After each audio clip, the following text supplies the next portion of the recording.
On the House side, there have been some shifts benefiting both parties. Right now, there's 31 toss-up races, with the forecast predicting that Republicans will end up with 14 seats worth of breathing room there. But economic concern becoming more critical to voters is likely to hurt Democrats. The latest poll out of Monmouth University shows that the largest number of Americans, 82%, rated it as their most important issue, followed by crime at 72%. These are GOP-led issues. Fox's Alexandria Hoff. The same Monmouth poll finds 61% of independents also most concerned about economic issues. The White House COVID coordinator says for most Americans, a COVID vaccine will be a once-a-year shot. But taking questions a short time ago, he also says they are tracking several subvariants closely as the rollout of new Omicron-targeted boosters continues. A shakeup for a major governing body in hockey. Hockey Canada CEO Scott Smith is stepping down effective immediately. The organization's board of directors all resigning. Hockey Canada has been facing revolt from sponsors and provincial organizations in the fallout from an evolving scandal around the use of a multi-million-dollar fund to pay off sexual assault victims. The uproar has resulted in major sponsors like Canadian Tire terminating their contracts with the hockey governing body, and others like Nike and Bauer suspending their relationships. An interim management committee will oversee Hockey Canada until a new board of directors is formally elected in December. Matt Napolitano, Fox News. Recapping a mixed finish in the end on Wall Street, the Dow up 36 points, the S&P down 23, the NASDAQ drops more than 1%. And Lisa Brady, this is Fox News. Go green, go hybrid, go to Nanbo Insurance, and your next power bill is on us. Insure your hybrid car at Nanbo and get up to $350 towards your next power bill. That's instant savings for keeping our island clean and green. Nanbo has been providing Guam with over 50 years of reliable and affordable auto insurance. At Nanbo, it pays to go green. Terms and conditions apply. Visit nanbo.com or call 477-9754 for details. Take your business to new heights with the United Business Credit Card. Earn 30,000 bonus miles after spending $3,000 within the first 3 months after account opening. Plus, earn 3 times the miles per $1 spent on United tickets through United until April 30th, 2023, and 2 times the miles thereafter. Visit any First Hawaiian Bank branch or go to fhb.com United Business for more information and to apply for your United Business Credit Card today. First Hawaiian Bank. It all starts with yes. Half a day. I'm Bisho Mendiola, and I'm running for senator to promote lower cost of living, increase our food security, and ignite new economic sector development. I will put to work my fresh ideas, my experience as a small business owner to create legislation that removes the red tape on our economic growth. I want to pave the way to a prosperous, wealthy, and self-sustainable island community. I'm Bisho Mendiola, number 13 on the Republican ballot, and I approve this message.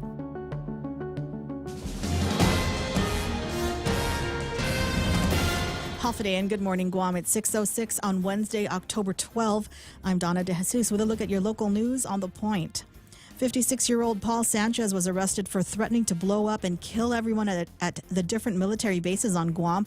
Police responded to the Barrigada Readiness Center on Friday. The victim told police that Sanchez had called and spoke of the military stealing his family's property and demanded it be returned. Court documents state that Sanchez then threatened to kill everyone at Naval Station, Anderson, and the Guard Center. Police issued a BOLO notice for Sanchez, and he was picked up the next day at the Anderson main gate. He showed the gate guard a Veterans Affairs ID, but was stopped when military authorities found out he was wanted by Guam police. Sanchez then attacked an airman before 3 security forces officers detained him.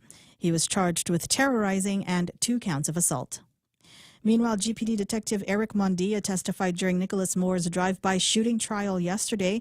Moore is accused of shooting at 2 men in Agana Heights and hitting one of them back in October of 2020. Moore pleaded not guilty. Mondia testified that there is evidence that Moore fired a gun. Closed-circuit TV played a critical role in the investigation of the shooting. Mondia said he interviewed Brian Bishop Mendiola, the man who was shot. Mendiola initially said he was shot at the basketball court in front of the gym. Surveillance video did not show that a shooting occurred there. Then Mendiola changed his story. Mondia says Mendiola lied because he wanted to take care of it himself. When questioning Mondia, Defense Attorney David Lujan asked if it was possible for a bullet to ricochet when a gun is fired downward. Mondia confirmed the possibility but said he could not say for certain. This was asked after witness and co-actor Eric Salone testified that he wasn't trying to shoot at anyone and shot at the ground. We'll have more news after this. Gas is expensive, so let the bank come to you. Through our remote deposit capture, you can deposit your checks into your account from your phone. And with our Dynamite Bank Pacific Visa debit card, you can use your money anytime, anywhere. It's the perfect combo. Now we're banking on the future. Services to choose. Bank Pacific, where others put branches, we place roots. Equal housing lender. Member FDIC. Crank it up. Governor Lou Leon Guerrero is in the Philippines to discuss with U.S. Embassy officials and Defense and Commerce Department representatives the critical importance of H-2 workers to the military buildup and civilian projects on island.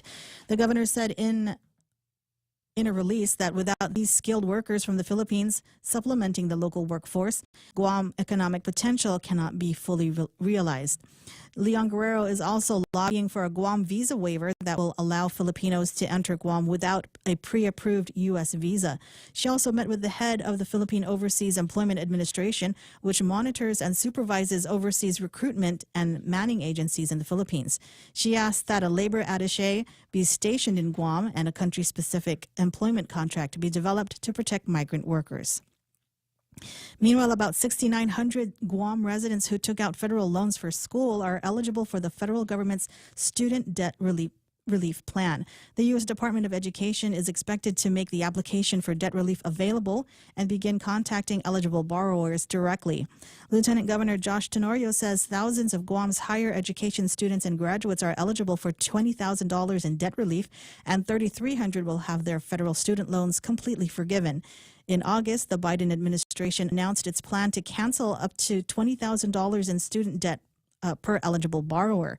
The relief plan is designed to help borrowers and families continue to recover from the pandemic and prepare to resume student loan payments in January of 2023. Nearly 90% of relief dollars will go to those earning less than $75,000 per year. And those were your top stories on The Point. Now here's Ray with your weather. I just don't see a point to going on. Angela Lansbury has passed away. I can't believe it. Top story. I was just cruising through Twitter a few minutes before the beginning of the show and saw that, and it's kind of a blow. I mean, she's been at 96 years old. She's been an actress since the beginning of time. Mm-hmm. One of the very first of ever, one of the last surviving members of the original awards that for the Oscars that they were handing out. Just unbelievable. That she has passed away. Everybody's got a place where they hang the Angela Lansbury hook. Mine is on a 1970s era Disney movie called Bedknobs and Broomsticks. That's old. Well, what can I say? Anyway, so sad news here on the passing of Angela Lansbury. We'll try to soldier on as she would have. Showers and possibly a thunderstorm still in today's forecast. Now, I'll tell you what, I'll put this back up on the screen so you can see what's happening on the machine here. We are in kind of a dry spot, as it were, in between these systems. And we got one to the west of us, and we got a whole bunch of clouds to the east of us, but it doesn't look like anything's going to be moving into this area anytime soon. We're in the eye, Ray. Just say it, man. Kind of, sort of. Some of these storms, if they move through here, could produce some heavy rainfall. Be ready for it when it happens. Daytime highs today, about 84 degrees with a heat index. It'll feel like 90. South-southwest winds blowing up to 16 miles an hour with gusts as high as 20. Have not seen winds like that in a while. For tonight, showers likely and possibly thunderstorms. Cloudy skies tomorrow, mostly cloudy with highs near 85 degrees.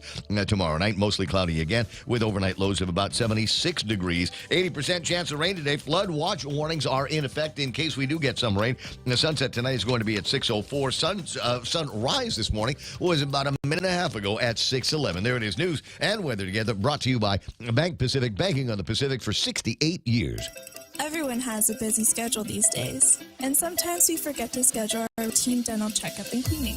Don't neglect your dental health. Schedule one today with Dr. Robert Yang and his Smile Team, conveniently located at the East West Business Center on Marine Drive, Upper Tumon. Call us today at 647-8702 or 3. Again, that's 647-8702 or 647-8703.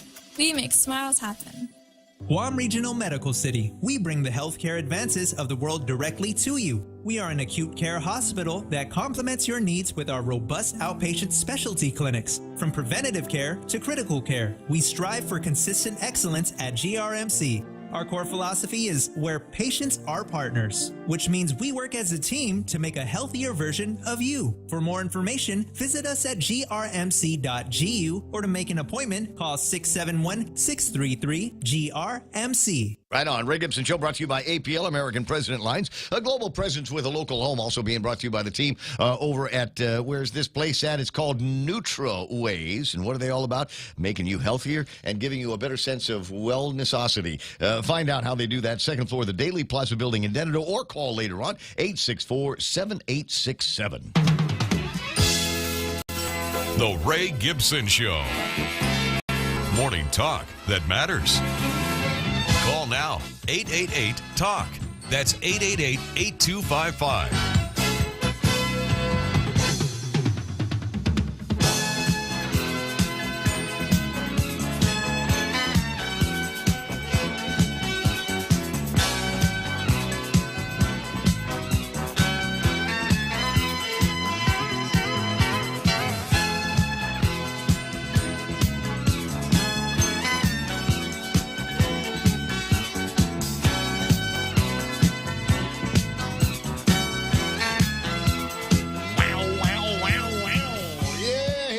Program. Excuse the mess. It is the Ray Gibson Show on 93.3 The Point. My name is Ray. Thrilled as usual to be here with you. What is today? It was Wednesday. It's the day I don't call Hump Day for a variety of reasons that I've explained a million Wednesdays in a row, so I'm not going to bother with it today. Just to understand that we are educated people. We've got to have another way of describing the middle of the week and the idea that we are getting over something and that we've got stuff to look forward to, i.e. tomorrow, Thursday, and the day after that is Friday, and then we ramp into a weekend of being close to nature, being close to God. Know what I mean? At any rate, so welcome to whatever it is that you want to call this version of the program. My name is Ray, and hence the name thing down in the program. Real Joe gets the phone when you call 888-8255-888-TALK. The meme machine. I can receive messages, but I can't put them on screen right now. I don't know what it is. Excuses. I know, right?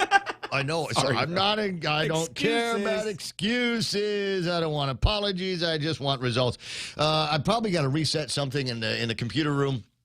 And I was thinking about doing it this morning, but there's far too much prep work that needs to get done. I think it's WhatsApp, because even if you try to access their website, right, you cannot. Well, I was able to get to the WhatsApp website from my house yesterday. But that was yesterday. that was yesterday. Who owns that? Who owns that's WhatsApp? A Meta. Oh, that's right. I'm Mark Zuckerberg. Way to go, bro. So I don't know. But I mean I can put stuff up on the screen. The really important things, like what's going to be happening with weather. Do I need to put the little sign that says where Guam is on this map? No, most people should be able to make it out, right? Is that it right there? Right. God, Rolla looks so cute up there. I know. It's such a pretty little sister island, you know? But anyways, I've never been there. So I've only ever passed through once upon a time, but I really want to go. As I find as I get older and older, the more I want to spend a little bit more time closer to home. Like I want to go and check out the other islands of the NMI. I want to be able to make it all the way up to Mog and see what's going on up there. I want to be able to go to the gray kind of black beaches of Pagan and check out the black sand that they've got up there because of the the volcanic activity that takes place. Well, here on not looking at too much on the screen right now. This is the radar imagery that we've got, and you can see just a handful of clouds. It's certainly a lot better picture than it was yesterday. Virtually all of this yesterday was the yellows and the reds of all of the rain that was falling on Guam, and what a day that was. Can I just say, yesterday was my favorite day as a Guam Power Authority ratepayer. Really? I didn't have to turn on the air conditioning at all. Oh yeah, it was cold. Man. The house was cold. I turned the fan on, and about 2 minutes later, I got to turn the fan off because it was over. Brr! Oh my God, it's so cold on Guam in my house yesterday. Lonely too. I thought about you, man. What's that? Last night I thought about you. It was cold. Careful. This, I don't want it to turn into that kind of program. Not like that though. I'm just maybe closer to the weekend. You know what I mean? It's 6:17 in the morning. Donna D's going to take care of news and big headlines and all of that stuff that we've got got for you. And then among the big stories, I guess, is the idea that Governor Lulian Guerrero in the Philippines talking to the charge d'affaires at the U.S. Embassy. You're talking about H-2B visas for workers to come to Guam. Workers, man. And then we're working on the visa waiver program between Guam and the Philippines. What, Your Honor, Governor. What am I looking for here? What do we need? I'm thinking Mamon. Maybe you could have somebody. Right? We'll get some. What's the name of the good Mamon company that we've got there? Red Ribbon. The Red Ribbon. Red Ribbon Mamon. I don't want the cheesy one. I just the regular. That's all I need. I just the regular Mamon. The butter one. The butter one. If Mamon. she drops some of that off for you, I'll be so embarrassed. While you eat it, I will sit here embarrassed. Joe, if you don't ask, the answer is always no. So I'm going to put this out here because we've got people that are listening. The digital engagement manager or whatever for the Ad Loop is probably listening right now and saying, he's talking about her trip to the Philippines. Ray's talking about the governor's trip to the Philippines. It's going to solve all of our problems with labor. It's going to solve all of our problems with tourism. Please. Mamon. Good morning, Logan. We want Mamon and what's the donuts that you can get over at MOA? The crispy. Jayco. No. Krispy Kreme. I like Jayco donuts. There's an Al Capone one which has slivered almonds all over it. Holy crap! You don't have to go to MOA to get it. You can you can just call the Grab, and the Grab will go pick it up and then bring it to the hotel, and that way. What, you didn't know that? No. You don't have to do anything anymore. You can just call somebody. And they will go pick it up, and it's like here, you just go and somebody will go and get it and pay for it, and then you go. Really all you got to do is pay them and a 20% whatever. Dennis is saying balut. We want to get some balut out there, some fresh Manila style balut. If you're going to be in the Philippines, all right. So with here's that rock salt. And Rico's asking for polvoron. Oh, wow. Oh yeah. With the penny pig in it? Man. I like the one with the crunchy rice in it. Well, no. That's not the reason why you get polvoron is for you and your friends to just jam it all into your face and choke. And see who suffocates first. Yeah, it's like the kids were doing that cinnamon game a few years ago. It's exactly the same thing. All right, so what else do you want the governor to bring back from Manila? Because we're not going to get a visa waiver. I don't care. I don't care who Carl Gutierrez has been trying to get a visa. If Carl can't get it done, nobody can get it done. That's absolutely true. I'm just saying. So we might as well. Sarita's going, though. Sarita's going at the end of the month. That's the story I hear. I will be in the Philippines at the end of the month. She's writing that all right now. And here's the thing. Show off much?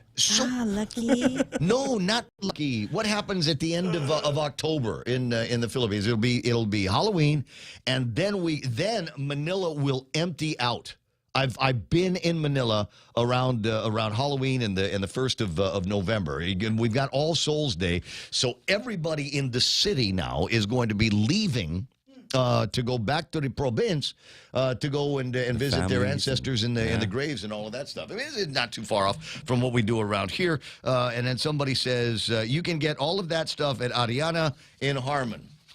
I do. Hey, man, easy. But it's not there all the time, and it's limited quantities, and the Jayco stuff is all like a different kind. It's not as good as I only like the one. It's better fresh. It would be better if the governor hand carried it to Guam. All right, and so what's the other thing? I'm waiting for the other report now that's going to be coming out of Adloop that says that she is also visiting with the highest-ranking members of the Iglesia ni Cristo in the Philippines. Yes. Oh, it's election year. It's election season, and it's one thing to get the nod from the INC people here on Guam, but it's another one to get the nod from the big shots in the INC in the pretty Disneyland-looking churches from the Philippines, right? Oh, yeah. And I think one expensive barongs, Ray. Can you imagine? Can you imagine? Bedazzled barongs. Bedazzled barongs. All right. Can you get that at Ariana? Hey, anyway, so 6:22, lots and lots to get to here in the morning show, and a bunch of stuff on the table of contents. I hate to report this, but gasoline, after drifting down under $5 a gallon, is now right around $5 a gallon, $4.999. As a matter of fact, as of yesterday, I'll be making the adjustments on my database and working forward from there. In the meantime, we want to say good morning to all of these Ariana shopping people right here. Sometimes you want to go where everybody knows your name, and they're always glad you came.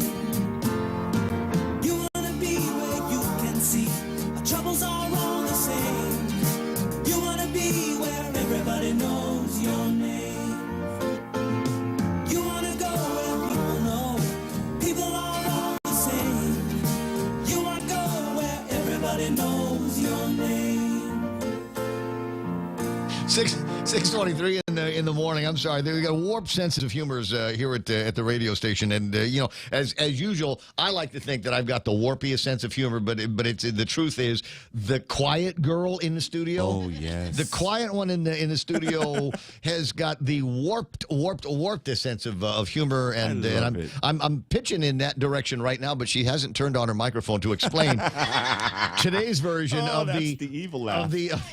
Yeah. Why? Well, hey, you know what? If I say it, maybe they'll win, and it's funnier. It will be. So Donna D invented that meme that maybe you've seen on TikTok or Instagram. So like when I text he he to you, I don't mean he, I mean that's Donna D right over here.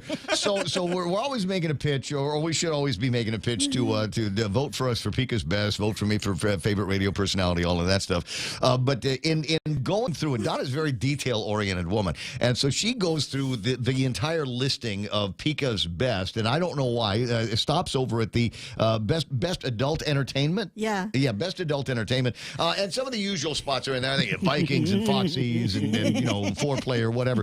Those are all in there. But who else is listed as a nominee? The Beach Bar. The Beach and Bar. Grill. Oh, wow. At Gun Beach. I was like, wait a minute. How is that?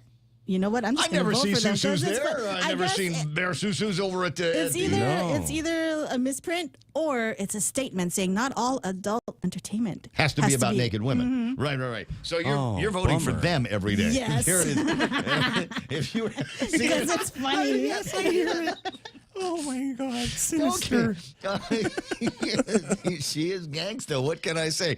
So if you're looking for a different category to vote in just for fun, let's get Beach Bar winning in the best of adult entertainment category in Pika's Best for the year. 6:25 in the morning on the Ray Gibson Show. I was supposed to go over some names, right? I'm supposed to go and take a look at all of these other adult entertainers. Yeah. In a good way. In a good way. So Rico B at number 1 this morning saying happy hump day. Way to go, Rico, man. Appreciate that. We got Charles Craw saying Hump Day and Magandang Umaga to the point fam. Juanita Machi is there. Patty Santiago and Steve Klein. Real human being. No. Honest to God. Really? Colin Clark, also a real human being. I got Ismael Velez, who is saying R.I.P. Angela Lansbury. Wow, morning, Chief. That's what inspired him to join the military. Yeah. Was Angela Lansbury fighting the Nazis in bed knobs and broomsticks. I got Post Canteen online, and I believe that today is the deadline if you want to get involved in that end of the month cook your own T-bird steak. Today. T-bird? I think today is the day. Post Canteen will write something up on the YouTube Facebook, so I'll be on the lookout for that. Anthony Bennett, Lohan Duenas online. There's Juanita Machi, Edita Camarillo, Harvey Egna is there. From Washington State, Keenan McCausland and Jerome McDonald is down in California. And let me see. I'm online. I see John Barcinas Sinicholas, a.k.a. JB Sinicholas online. Tony Uggan, hi everything. How are you? To find out we are good, my brother. Jeff Pleadwell is there this morning. Tattoo Shauna already online and watching the program. Yeah, getting the kids ready or Nah, they're on their own. They're on their own. You're gonna have to fend for yourself. Get up. Get up.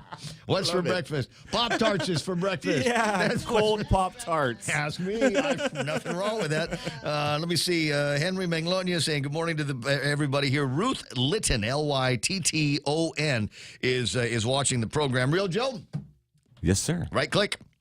Right away. Thank you very much. Good morning, Viet Guam. Says, it's Tony. Dennis Larson say, Hafa Day Guam and beyond. Heather Paris, buenas and Hafa Day to Joe Dizon and Renee Benny watching the program. Tony and Edwin Pinko Ada. Oh, Biba. Biba, do I have any press releases from the Camacho Ada? Yes. I'm not debating nobody, nowhere. I have a press release that hasn't.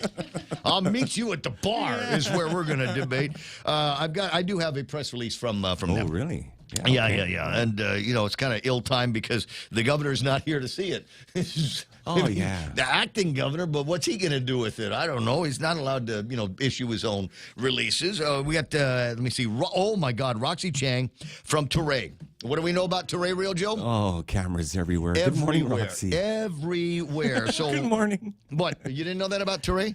Yeah. Okay, never make out at Touray. Never go there with somebody you're not supposed to be with because there are literally cameras everywhere. But Roxy has the good sense not to tell people what she sees in the surveillance cameras. Now, while I'm on it, I had a meeting with a friend the other day, and I said, "Where do you want to go?" And he says, "Touray."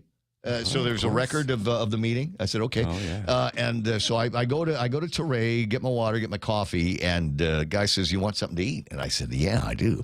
I said, "I got a craving here for a club sandwich." And they've got a club sandwich on the menu. But You're so cheap, right? There's what?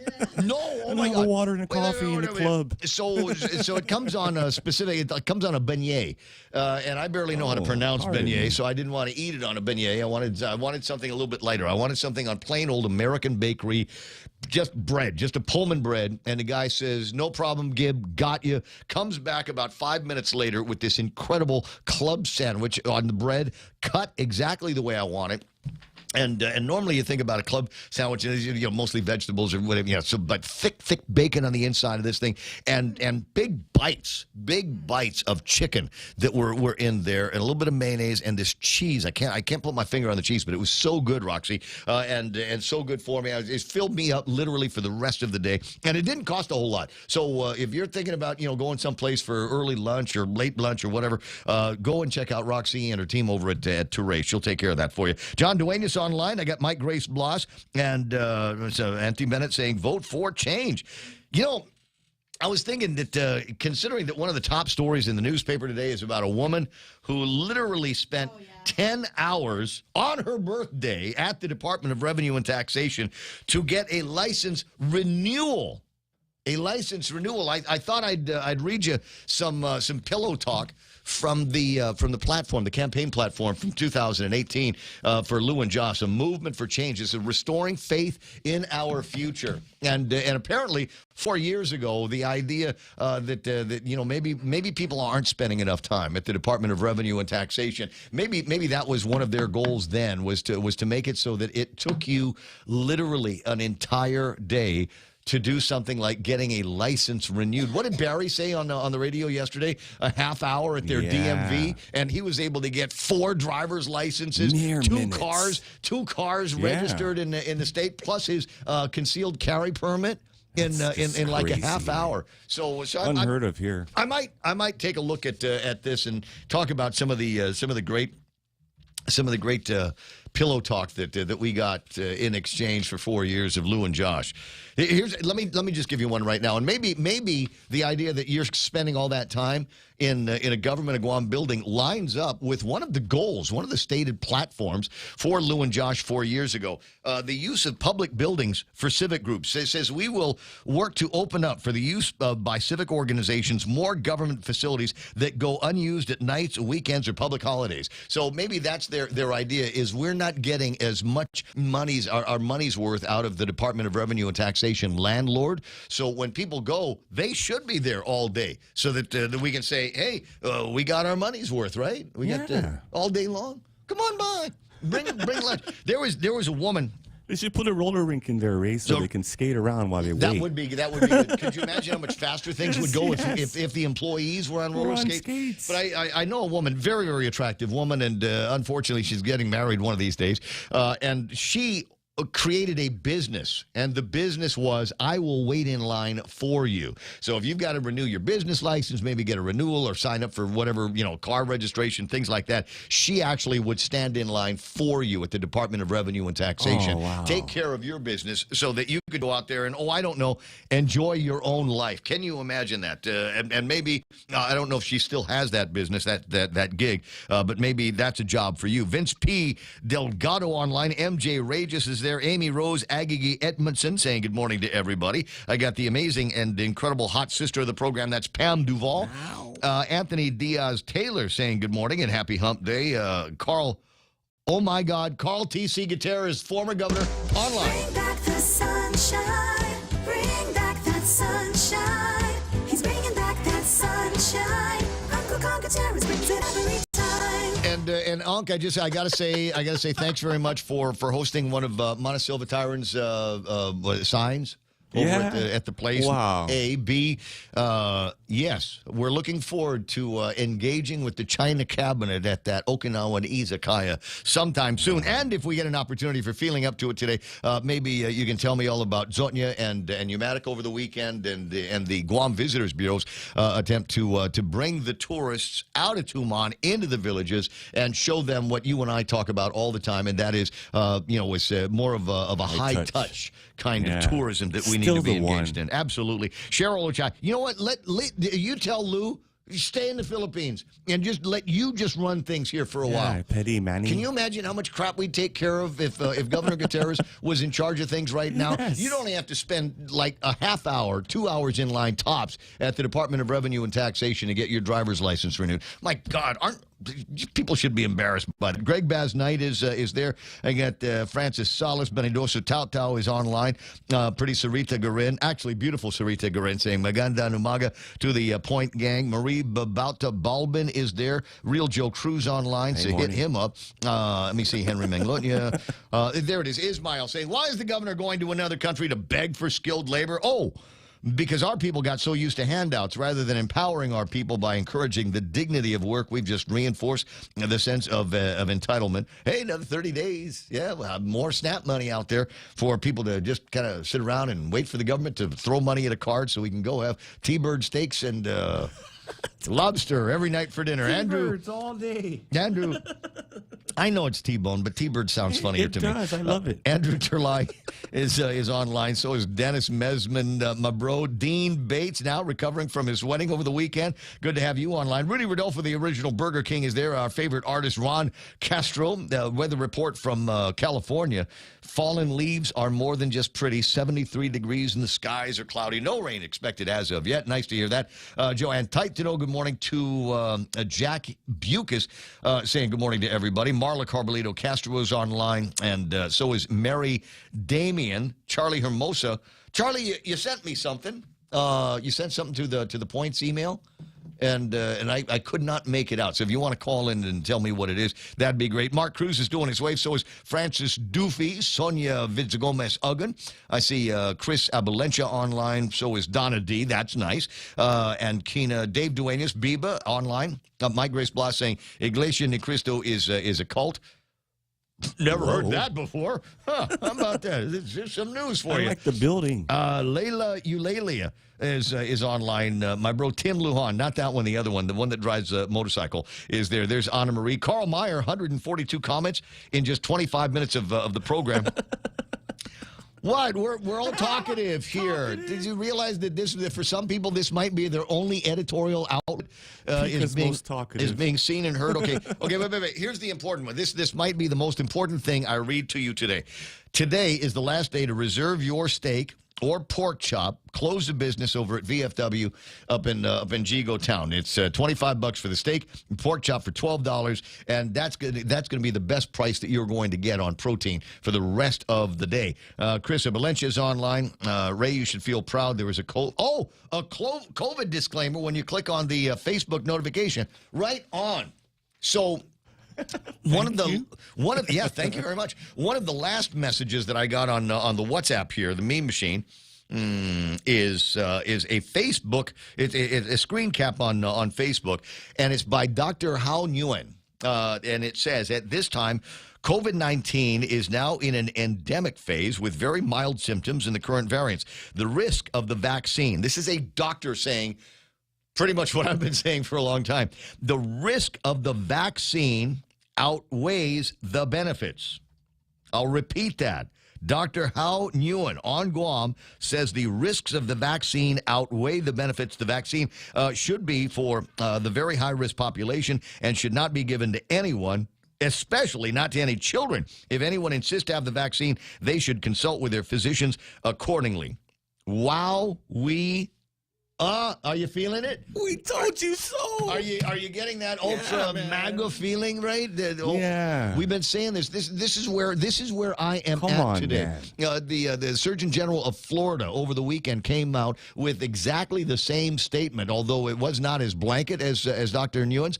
But he basically saying, look, if you're between 18 and 39 years old, you're probably healthy as an ox. You should not take the vaccine. The risks of blood clots and all kinds of embolisms or whatever significantly outweigh the benefits of getting that vaccine. I think that's fabulous. So William John Shadowin is online. Valerie S.A. Untalan. 8 a.m. to 5 p.m. equals 10 hours. Val, the lady got there early in the morning and was there until the end of business day. So they're calculating about 10 hours there. But it's still, you shouldn't, the point is whether the mathematics are 10 hours or whether it's 8 hours or whatever, it shouldn't take any longer, literally, than a few minutes to get your driver's license renewed. You're impatient, right? I am. If that was me, I would be breathing through my nose. You would see the jawbone muscles just up and down. Could this possibly take any longer? Sheila Morgan's online. Let me see. I got Tracy. Oh, Tracy Perez Limtiaco's on. So that means that's a signal for me to say something nice about GPA. Okay, here it is. I'm not giving you as many kilowatt hours yesterday as I did before. Thank you very much. Way to go, me. According to my energy, I am on track to save about $160 in my power bill because it's cooler and my aircon is fixed and my roof is not page white, but will be before too much longer. So there we go. Who else is there? I got Anna Cow. Oh my God, Anna Cow is one of my favorite furniture ladies ever, and is Genghis Khan Furniture. Good to see you there, Anna Cow. Always nice to run into you and nice to see you online. Let me see. Lemon Taco says Mike Grace Blas. Don't know exactly what that means. Lemon Taco. Don't. Okay. All right. So, oh my God, look at the time. It's 6:40 in the morning. Welcome to everybody. The meme machine, like I said, is offline, but we are online over at YouTube here. Who's Your Big Daddy 06 online? So is Far From Home. Francis Solis. Peter Tureen is there. Kitsutsu in Japan. Says Japan finally opened its borders to foreign independent tourists after almost 3 years, with seaports and airports across the country welcoming overseas arrivals. Although based on the day's evidence, it may be some time until the level of tourism returns to its pre-pandemic peak. Oddly, it favors me to go there. It's 143.7 in Yokosuka is the exchange rate. Lupang Guam recently went to Reventax to get my license plate extortion sticker and asked about renewing my driver's license 3 months before my birthday. I was out the door with both the sticker and the new driver's license in about 30 minutes. So way to go, Lupang Guam. Maybe maybe you went there on a good day. Yeah. There's racial undertones there.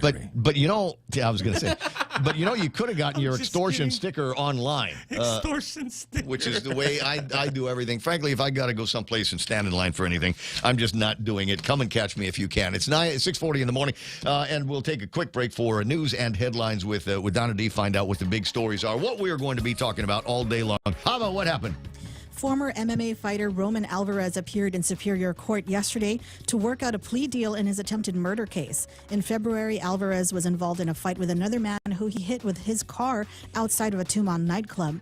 It was said in court that plea negotiations are ongoing with prosecutors. Judge Alberto Lamarena told the parties that new trial dates will be set. Meanwhile, 20 slots are available for GCC's truck driving boot camp. GCC is now accepting applications for the camp, which starts on the 1st of November. Participants must be at least 18 years of age, have a high school diploma or equivalent, receive health clearance from GCC's Student Health Center, must be unemployed or underemployed, and possess a valid B-class license. Interested applicants can complete a form of interest online at guamcc.edu/GCC bootcamps by 5 o'clock Wednesday, October 26. And gas prices are back up again. 2 weeks ago, gas prices fell to $4.90 per gallon for regular gas. Yesterday, the price for regular grade fuel went up 10 cents, back to $5 per gallon. Premium fuel is now $5.40. Mobile station signs reflected the price change yesterday morning. Guam gas stations typically reflect the same cost for fuel within a day of price changes. And those are your local headlines. Now back to Ray. Go ahead. I was going to say, turn on my microphone so everybody can hear you clear your throat. 6:42 in the morning. And I got this from my bro over at the Micronesia Mall. This is Renee says, good morning, Ray. if you can, please help welcome to Guam the Philippine Airlines Area Manager, Rael Fontanilla, who arrived yesterday and leaving Sunday. I wanted to invite him to the point for guesting and interviews, etc., but his itinerary is packed with meetings. So maybe on the next visit, no problem. And in fact, tell you what, on the next visit to Guam, I will, if you offer it, I will happily return to the Philippines with you aboard a Philippines airline airplane because I love flying PAL. I'd never had the opportunity until a couple of years ago, and got on a PAL flight. I was on my way to Singapore, and so I got on a PAL flight out to Manila, and just had a great. The food is so terrific. They've got all of the great online and in-flight entertainment that you are going to need. And I'm going to say this out loud. They have got some of the most attractive flight attendants in the Pacific. I don't think it is a stretch for me to say. Imagine an airplane full of Sarita Garins and all of her friends. Imagine something like that. For almost 4 hours, I remember walking in. I remember walking onto a Philippine Airlines flight. Oh, Lord. And the flight attendant kind of whispers, "Guapo." So bolero. Kind of look around and talking to me, and so I responded to her in her native tongue, and she about fell down. It's like, oh hell, yeah. You know what I said? Yes, baby, I know what you said. I'll be over in 14A if you need anything. It is 6:44 on the Ray Gibson Show. We'll take a quick break, take our first look at what's happening in traffic, and more on the way. Want more internet speed, more mobile data, more TV, and more reliable phone service? Introducing the new GTA Choice Bundles. The more you choose, the more you save. And for a limited time, sign up for a new Choice Bundle with home internet service up to Internet 50 and get a free Roku Express. Or Internet 75 or higher and receive a $100 account credit. Visit GTA.net and get more choices, more savings with GTA's Choice Bundles. Conditions apply. See website for details. GTA, we start with you. Subway's Eat Fresh, Refresh chicken choices have so much. How are we going to fit them all in one commercial? Subway's new Baja Chicken and Bacon is loaded with hand-pulled rotisserie-style chicken, hickory smoked bacon, sprinkled with spicy buttery pepper jack cheese, and drizzled with Subway's Baja Chipotle sauce. Man, this is making me hangry. And get this, Subway's Chicken Bacon Ranch is stuffed with melted Monterey cheddar cheese, tender all-white meat chicken on your choice of fresh hand-sliced veggies and freshly baked bread. You pick the tagline. At Subway, you got to refresh to be fresh. JV International Safety Equipment has it all for you. Fall protection, rain gear, traffic signs, speed bumps, custom signs and banners, PPEs, fire extinguishers, plus more. Check them out on Facebook at JV International Safety Equipment Company or visit their website, www.jvisec.com. JV International Safety Equipment, Guam's leader in occupational and environmental safety equipment. Call 688-9524. JV International Safety Equipment, located in Harmon Industrial Park. Nice. 6:45 Ray Gibson Show, and taking a look at early morning traffic. Let me see if I can get this up on the screen so you can see what I'm looking at. Things started busy up around Gazanero, up in Gigo. That new four-way stop, and maybe people going, oh, this sucks. Maybe if I leave earlier. No, it's still busy. Adicao, that intersection over there is starting to run busy as well in the day-to-do area, and traffic at both ends of that aren't looking very, very good right now. You will see a little bit of village traffic up in Gigo southbound, but otherwise it should be smooth sailing all the way through Dededo, even up to intersection of 1 and 3. Route 16, they're looking sweet all the way to 8, 10, and 16. Nothing major at 10 and 15. A little bit of traffic over by the University of Guam, GCC, et cetera, et cetera. But Route 8 into town, clear. Route 4 into town, running clear as well. Maybe just a tiny bit of traffic over in front of the ITC building. And don't see anything over at the new Jack in the Box. Southbound Marine Corps Drive looking pretty good. You will run into traffic obviously over at Naval Air Station, Navy Base. What is it, Ray? 1994 again? And Naval Air Station again. Yeah, we've got a little bit of traffic over at the intersection at the mobile gas station, because that's the one that takes you into where they're doing some construction around the Payless area. 6:46 in the morning in the Ray Gibson Show. One note here about traffic tied to the price of gasoline, up by a dime in the last 24 hours. So almost, we'll just call it $5 a gallon. It's $4.999. And I got this. From Annette out in California. It's a picture of what it looks like at the Chevron gas station. This is what they're selling gasoline for to our fellow Chamorros in California. $6. $69.9, so $6.70 a gallon for gasoline in California. So we can complain all we want to about the price of gasoline on Guam, but in comparison to other places, even in the States, it's still a little bit cheaper. 647. Be right back. What drives you? The Leon Guerrero Tenorio administration is recruiting bus drivers. You don't need any experience to apply, just a driver's license, be at least 18 years old, have a high school diploma, pass a drug test, and have a clean traffic record. We will cover the cost of training, and the best part, it is a paid internship, so you can earn money while you learn and get certified. At the end of training, you'll have a job waiting for you with the Guam Regional Transit Authority or the Department of Public Works. This is part of our administration's larger effort to strengthen our workforce through training programs at the Department of Labor and Guam Community College, where we've already helped hundreds of people get into meaningful careers. For more information, visit the American Job Center at the GCIC building in Hagåtña, 3rd floor, or call 671-475-7000. Application period is from October 3rd to October 21st. This ad is supported by employment and training funds from the U.S. Department of Labor as part of an award totaling $4.4 million.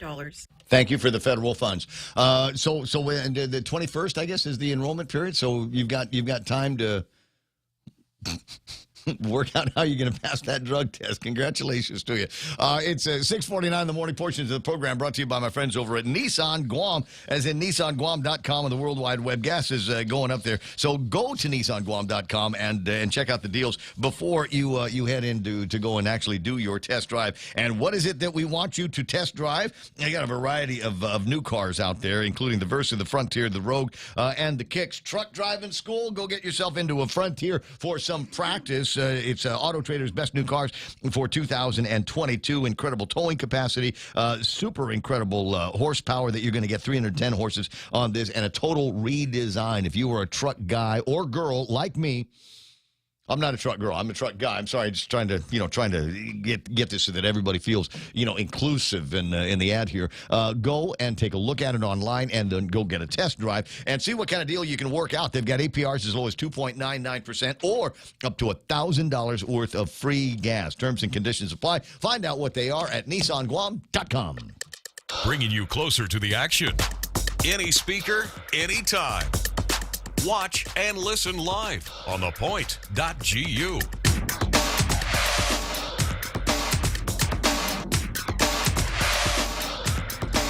10 away from 7 o'clock in the morning, Ray Gibson Show, and I don't know about you, but a flurry of editorial contributions between the PD and the Guam Daily Post from former Governor Carl T.C. Gutierrez. Hard to figure out where you want to start with. Do we want to talk about Haneda? Do we want to talk about low-cost carriers? Or do we want to talk about, our own homegrown version of hospitality here on Guam? And it has often been said that that's what Guam is known for. Beautiful beaches, great shopping, awesome restaurants, cool people. But it's the hospitality of the island, and there is no greater form of hospitality than Village Fiesta. So I was delighted to hear that the Guam Visitors Bureau was going to renew the program, or had renewed the program, to get more tourists, people in Tumon, out of Tumon, and into the villages. Great idea, and spearheaded by former Governor Carl T.C. Gutierrez. Good morning, Gov. Welcome back. Good morning, Ray. Let's talk about the Guam Island Fiesta. That last weekend, I think the mayor Bada of Umatic and Mayor Bill Kenga of Jonah really outdid themselves, as did the villagers that hosted the Island Fiesta in the villages. And despite the torrential downpour, I'm telling you that the fun and the upbeat part of the people watching and feeling that they are really in part of the tourism industry, and they kept repeating that, thanking us for not just staying in Tumon, but coming out where the hospitality is, where the people. And so, the food, the music, the games, everything. Most of the mayors were there from the different villages, so in support of each other. And Dedido and the Mayor Sabares and Vice Mayor Peter have reached out. So yesterday we have scheduled a big one on the 23rd of October in Dedido. And this time we're going to employ the trolleys and do everything that we can to get the people and the tourists together. I love the idea, and as I said, you know, it's something that goes back to the origins of hospitality here on Guam, where people, you know, tourists would be walking up and down on the beach, or maybe finding themselves in the village, being welcomed underneath the palapalas and the tarps. I can see them now, the Japanese underneath the old parachutes that we used to use to cover ourselves over at the fiestas. I'll bring those back one of these days, because they were much cooler than the tarps that we're under now. So Dedido is going to be the next one on the 23rd? That's correct. And it's going to be a really well-coordinated one with the GVB and the mayors and the other island mayors themselves. They want to make this almost a team effort of all the mayors of Guam helping each other out. And the revelry, the bands that were playing both tomorrow and a couple of Japanese music, everything was put together so well that they didn't want to leave. I mean, that's how I think I lost my voice. I stayed there. I was going to say, I'm sure Auntie Jerry is loving this because you can't talk. I'm sorry, just playing around. How do families get involved here? If I got Mayor Paco says, Ramon, you're going to have a fiesta over at your house. How do I get on the list so that I can have some tourists swing by my place? Which you just say the word and we do it, Ray. You're always front of the line. So Paco is really going to try to do one together with... Well, Paco was bugging me to get down to Umatic with you guys. Unfortunately, I had some plans on Sunday. I had to go to my buddy Dean's wedding, so I wasn't able to make it down to Umatic all day long.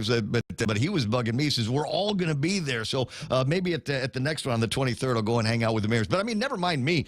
Just regular families that are going to be having a fiesta, going to have the guput at the house. How do we get on the list for a trolley, to have a trolley of visitors come over? Well, we'll make all those announcements. We're doing the write-up, the narrative now.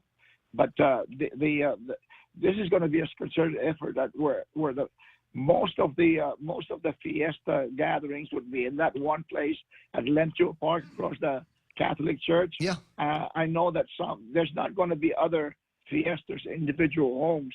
This is kind of out of the way, not the fiesta generally for Dedido, but just a big fiesta to follow up with what they did in Agate, in Umatic and Jonia. So they saw the value of it, and they wanted to jump in first. And Dia Hernandez has been meeting with them, and things are moving forward. Right? It's something that the Islanders really would appreciate.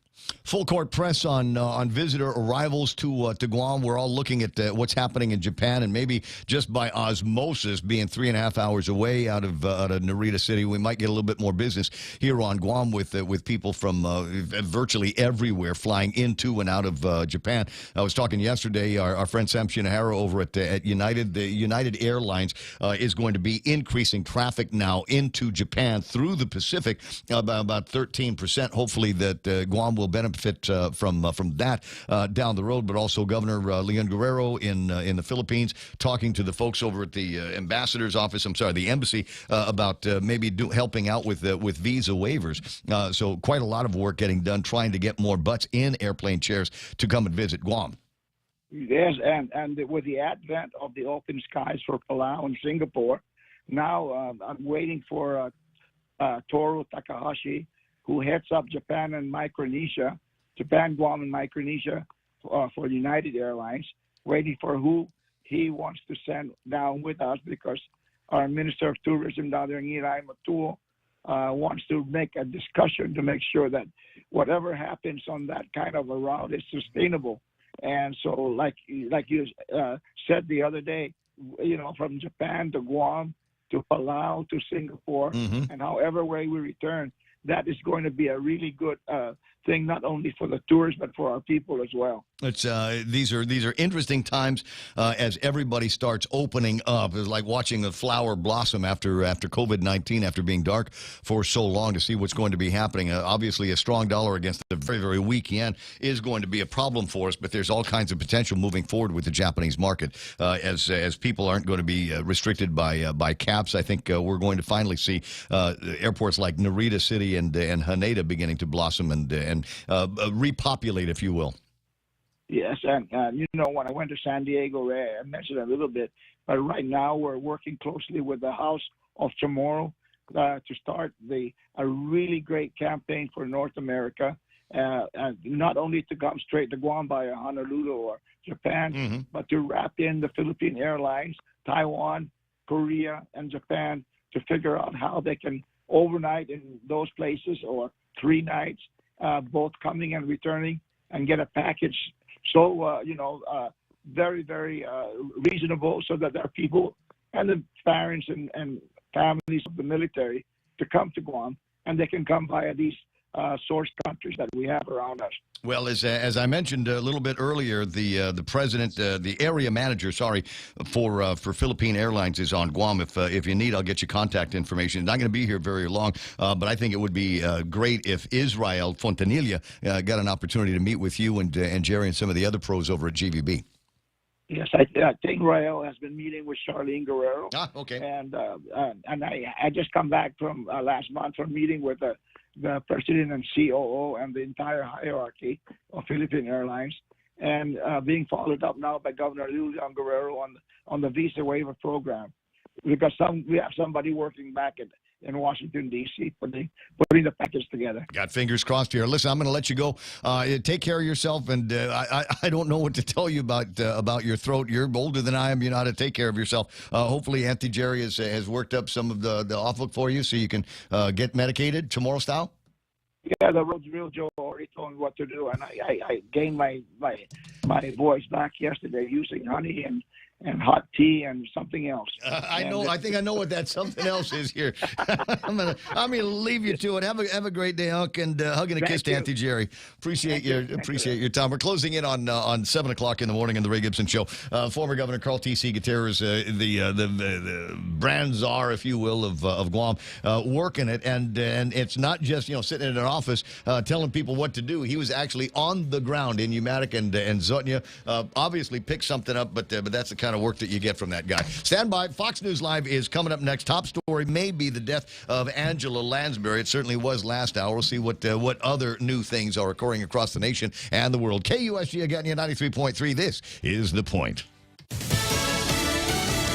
Another global warning about recession. Lisa Brady, Fox News. The International Monetary Fund cutting its growth forecast, leading to more inflation questions at the White House, which points to Russia's war in Ukraine, raising food and gas prices. And the president has done all that he can and will continue to do the work to bring those prices down. Spokeswoman Karine Jean-Pierre says the U.S. is in a stronger position than any other country to navigate global challenges. The White House COVID response coordinator is still getting questions about the president's comment last month that the pandemic is over. Let me be very clear. The president also followed that up with COVID is not over. The White House response chief, Dr. Ashish Jha, says they continue working to fight COVID, which is still killing hundreds of Americans each day.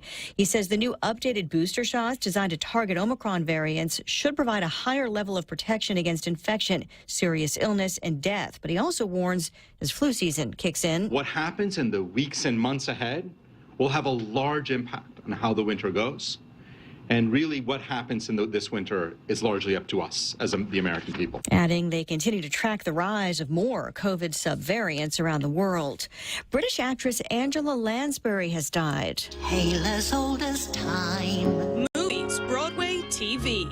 Angela Lansbury conquered them all. Her voice and face known and beloved by generations of fans. As the voice of Mrs. Potts in Disney's Beauty and the Beast. Beauty and the Beast. As murder mystery writer and crime solver Jessica Fletcher in the long-running TV series Murder, She Wrote. She starred on Broadway as Mama Rose in Gypsy, as well as in Mame and The King and I. Fox's Monica DeLuca. Lansbury, a 3-time Oscar nominee, 5-time Tony Award winner.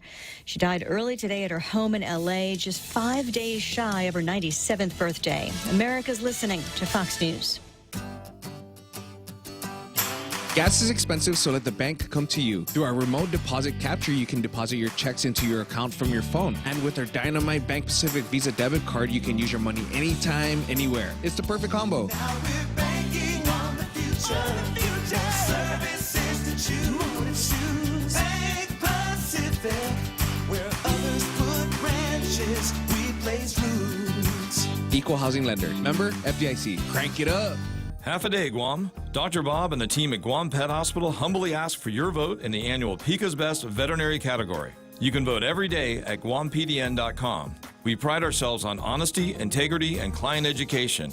Our advanced pet care includes a full in-house digital laboratory, digital x-rays, cancer screening, soft tissue surgery, orthopedic surgery, and an intensive care unit for the emergencies. Please vote Guam Pet Hospital for Pika's Best Veterinary, because your pets deserve the best.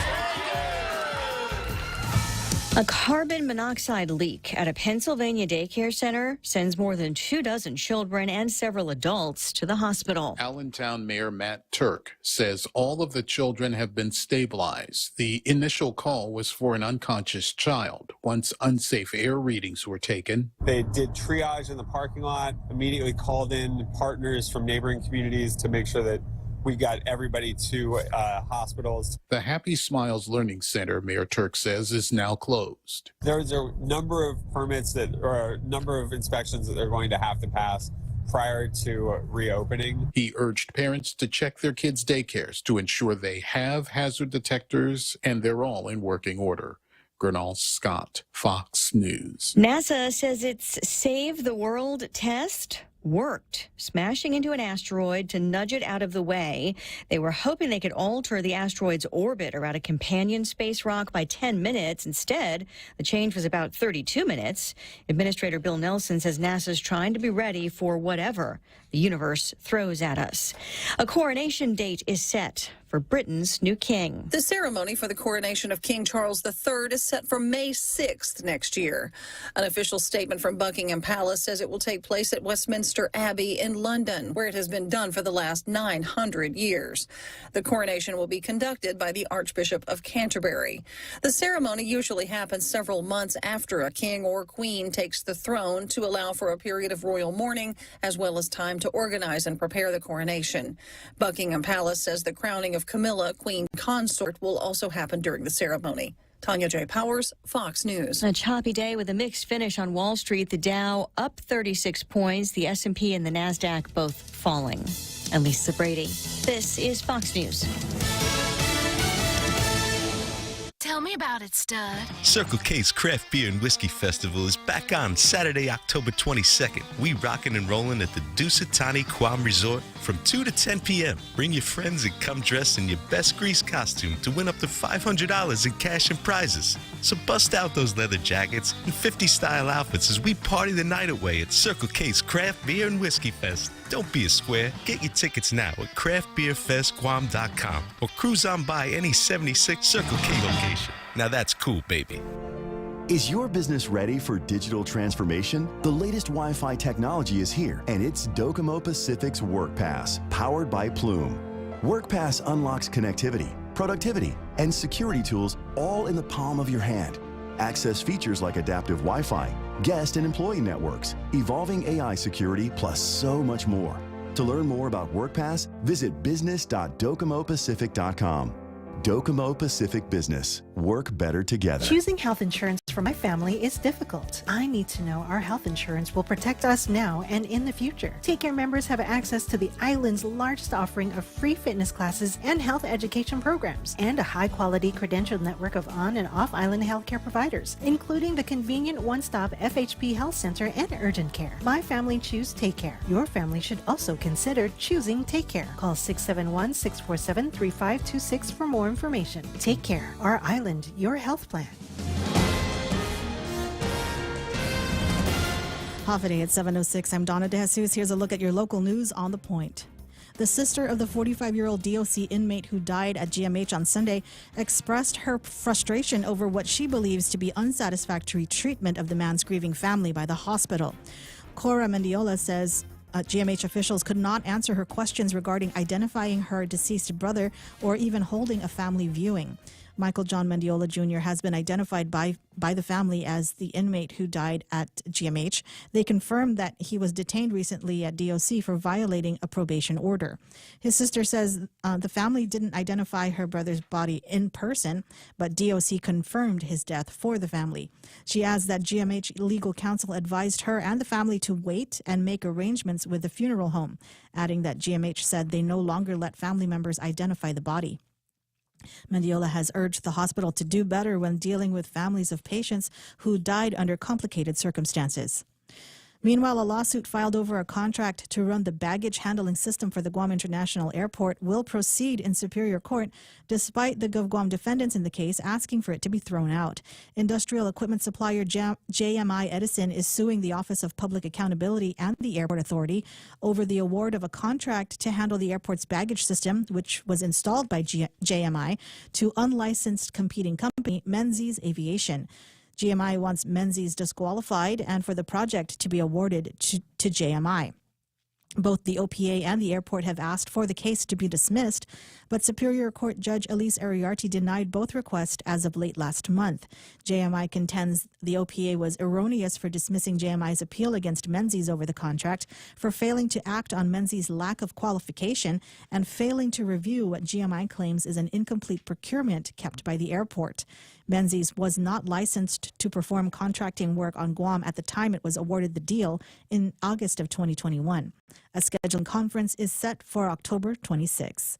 More news after this. BK's new Royal Crispy Chicken Sandwiches are now available. Their new Royal Crispy Chicken is made with an all-white meat breast filet, creamy royal sauce, fresh lettuce, and ripe tomatoes in a warm toasted brioche bun. The new Royal Crispy Chicken Sandwiches are available in 4 versions: classic, spicy, bacon Swiss, and barbecue bacon and cheese. Make it a meal with french fries or onion rings and a refreshing Sprite. BK's new Royal Crispy Chicken Sandwiches are now available at your favorite location: Burger King, Tumon Bay, Hagana, Micronesia Mall, and the airport. BK your way. The Cannabis Control Board will be considering 2 more responsible official cannabis identification card applications at its next meeting, either at the end of this month or in early November. If approved, these new applicants will join the 2 inaugural applicants approved in September. But even as Guam moves forward with the industry, there are some chinks in the armor. No cannabis or cannabis products can be sold without being tested for potency and safety by a testing facility licensed by Public Health. Reverend Tax Director Daphne Mansfitt-Shimizu says the department has not received any testing facility license applications. Public health officials say they have not received any applications for lab testing of medical cannabis. A testing facility remains integral if Guam is to set up its recreational cannabis industry. And the Guam Election Commission is hoping early voting will drive up Guam's low voter turnout. The August primary saw just 40% of registered voters cast ballots. Early voting at the Westin began yesterday, and over 300 residents voted on the first day. A number of voters decided to cast their ballots early for different reasons: the convenience, trips planned during the general election, and plans to spend Election Day helping drive others to the polls. Election Commission Executive Director Maria Pangilinan is urging residents to take advantage of the early voting. She says, don't wait until the last minute. The biggest issue faced during early voting in the primary was the long wait time for last-minute early voters. The entrance and exit for the early voting center have been switched. Pangilinan says voters entering through the lobby can take the elevator to the mezzanine level and then take a left. There are 27 days left until the general election on November 8. And those are your top stories. Back to Ray with weather. That's it. News brought to you by the Lululemon Truck Driving School. Oh, yeah. School of Truck Driving. Are you bored? You're looking for adventure, travel? You want to be your own boss? Drive a truck. Drive a truck. Usually formerly known as the close cover before striking the school of truck driving. Anyway, 7:11 in the morning. Yeah, there's going to be some weather today. Let me pull up the screen and see what the latest is in terms of radar. I'm just so thrilled that I finally found a good radar screen that I can take a look at and see what's happening in real time here on Guam. Just a little bit of clouds over the island, not much by way of rain. They are predicting, though, some showers and possibly a thunderstorm a little bit later on. Don't know when that's going to be happening. If I switch from there to the big satellite screen, you can see that Guam right now is in kind of an empty pocket of weather. A lot of weather to the west of us. We've got some weather traffic to the east of us, but right now we're kind of in the clear, and I hope it stays that way for the next couple of days because I am just unbelievably white right now. I need to get me some grill marks. Possible today? Maybe. We've got some cloudy skies. Cloudy skies tonight, overnight lows of about 76 degrees. With a heat index, it will feel like 90. Tomorrow, they say mostly cloudy during the day and the evening. Daytime highs is as much as 85 degrees, and overnight lows should be about 76 degrees. I was actually cold last night. Well, maybe I need to wear longer shorts or something like that, but I was hanging out with some friends outside at a place last night and was remarking how cold I was. There was somebody with a hoodie, and they were cold as well. My favorite time of the year, ladies and gentlemen. 7:12 in the morning. There it is. News and weather together on The Point. News this hour is brought to you by the friendly and hardworking folks at Hoffaday Realty. Jody, Saran, Libby, Lolita, and their team of professionals. For all your real estate needs, contact Hoffaday Realty. Recently nominated as one of PICA's best real estate companies. Call 671-588-4232 or email hoffadayrealty@gmail.com. Located at 426 Challenge San Antonio, Suite 204 Tumaning. Open Monday through Friday, 10 a.m. till 4 p.m. Hoffaday, I'm Bishop Mendiola, and I'm running for senator to promote lower cost of living, increase our food security, and ignite new economic sector development. I will put to work my fresh ideas, my experience as a small business owner to create legislation that removes the red tape on our economic growth. I want to pave the way to a prosperous, wealthy, and self-sustainable island community. I'm Bishop Mendiola, number 13 on the Republican ballot, and I approve this message. 7:13, Ray Gibson Show brought to you by APL, American President Lines, a global presence with a local home, also being brought to you by the folks over at Wendy's. The Pub is back on their made-to-crave menu. What? It's the Pub, baby. It is the pretzel bacon pub cheeseburger, quarter pound of juicy beef, applewood smoked bacon, and soft toasted pretzel buns. But wait, there's more flavors we got to add. A smoky honey mustard. There's crispy fried onions. There's pickles and a warm beer cheese sauce. I just like saying beer cheese at 7 o'clock in the morning. Switch it up with the classic chicken filet or upgrade the combo with the bacon pub fries and more tasty goodness with the pretzel bacon pub back at Wendy's. Getting you back to the talk faster. It's the Ray Gibson Show.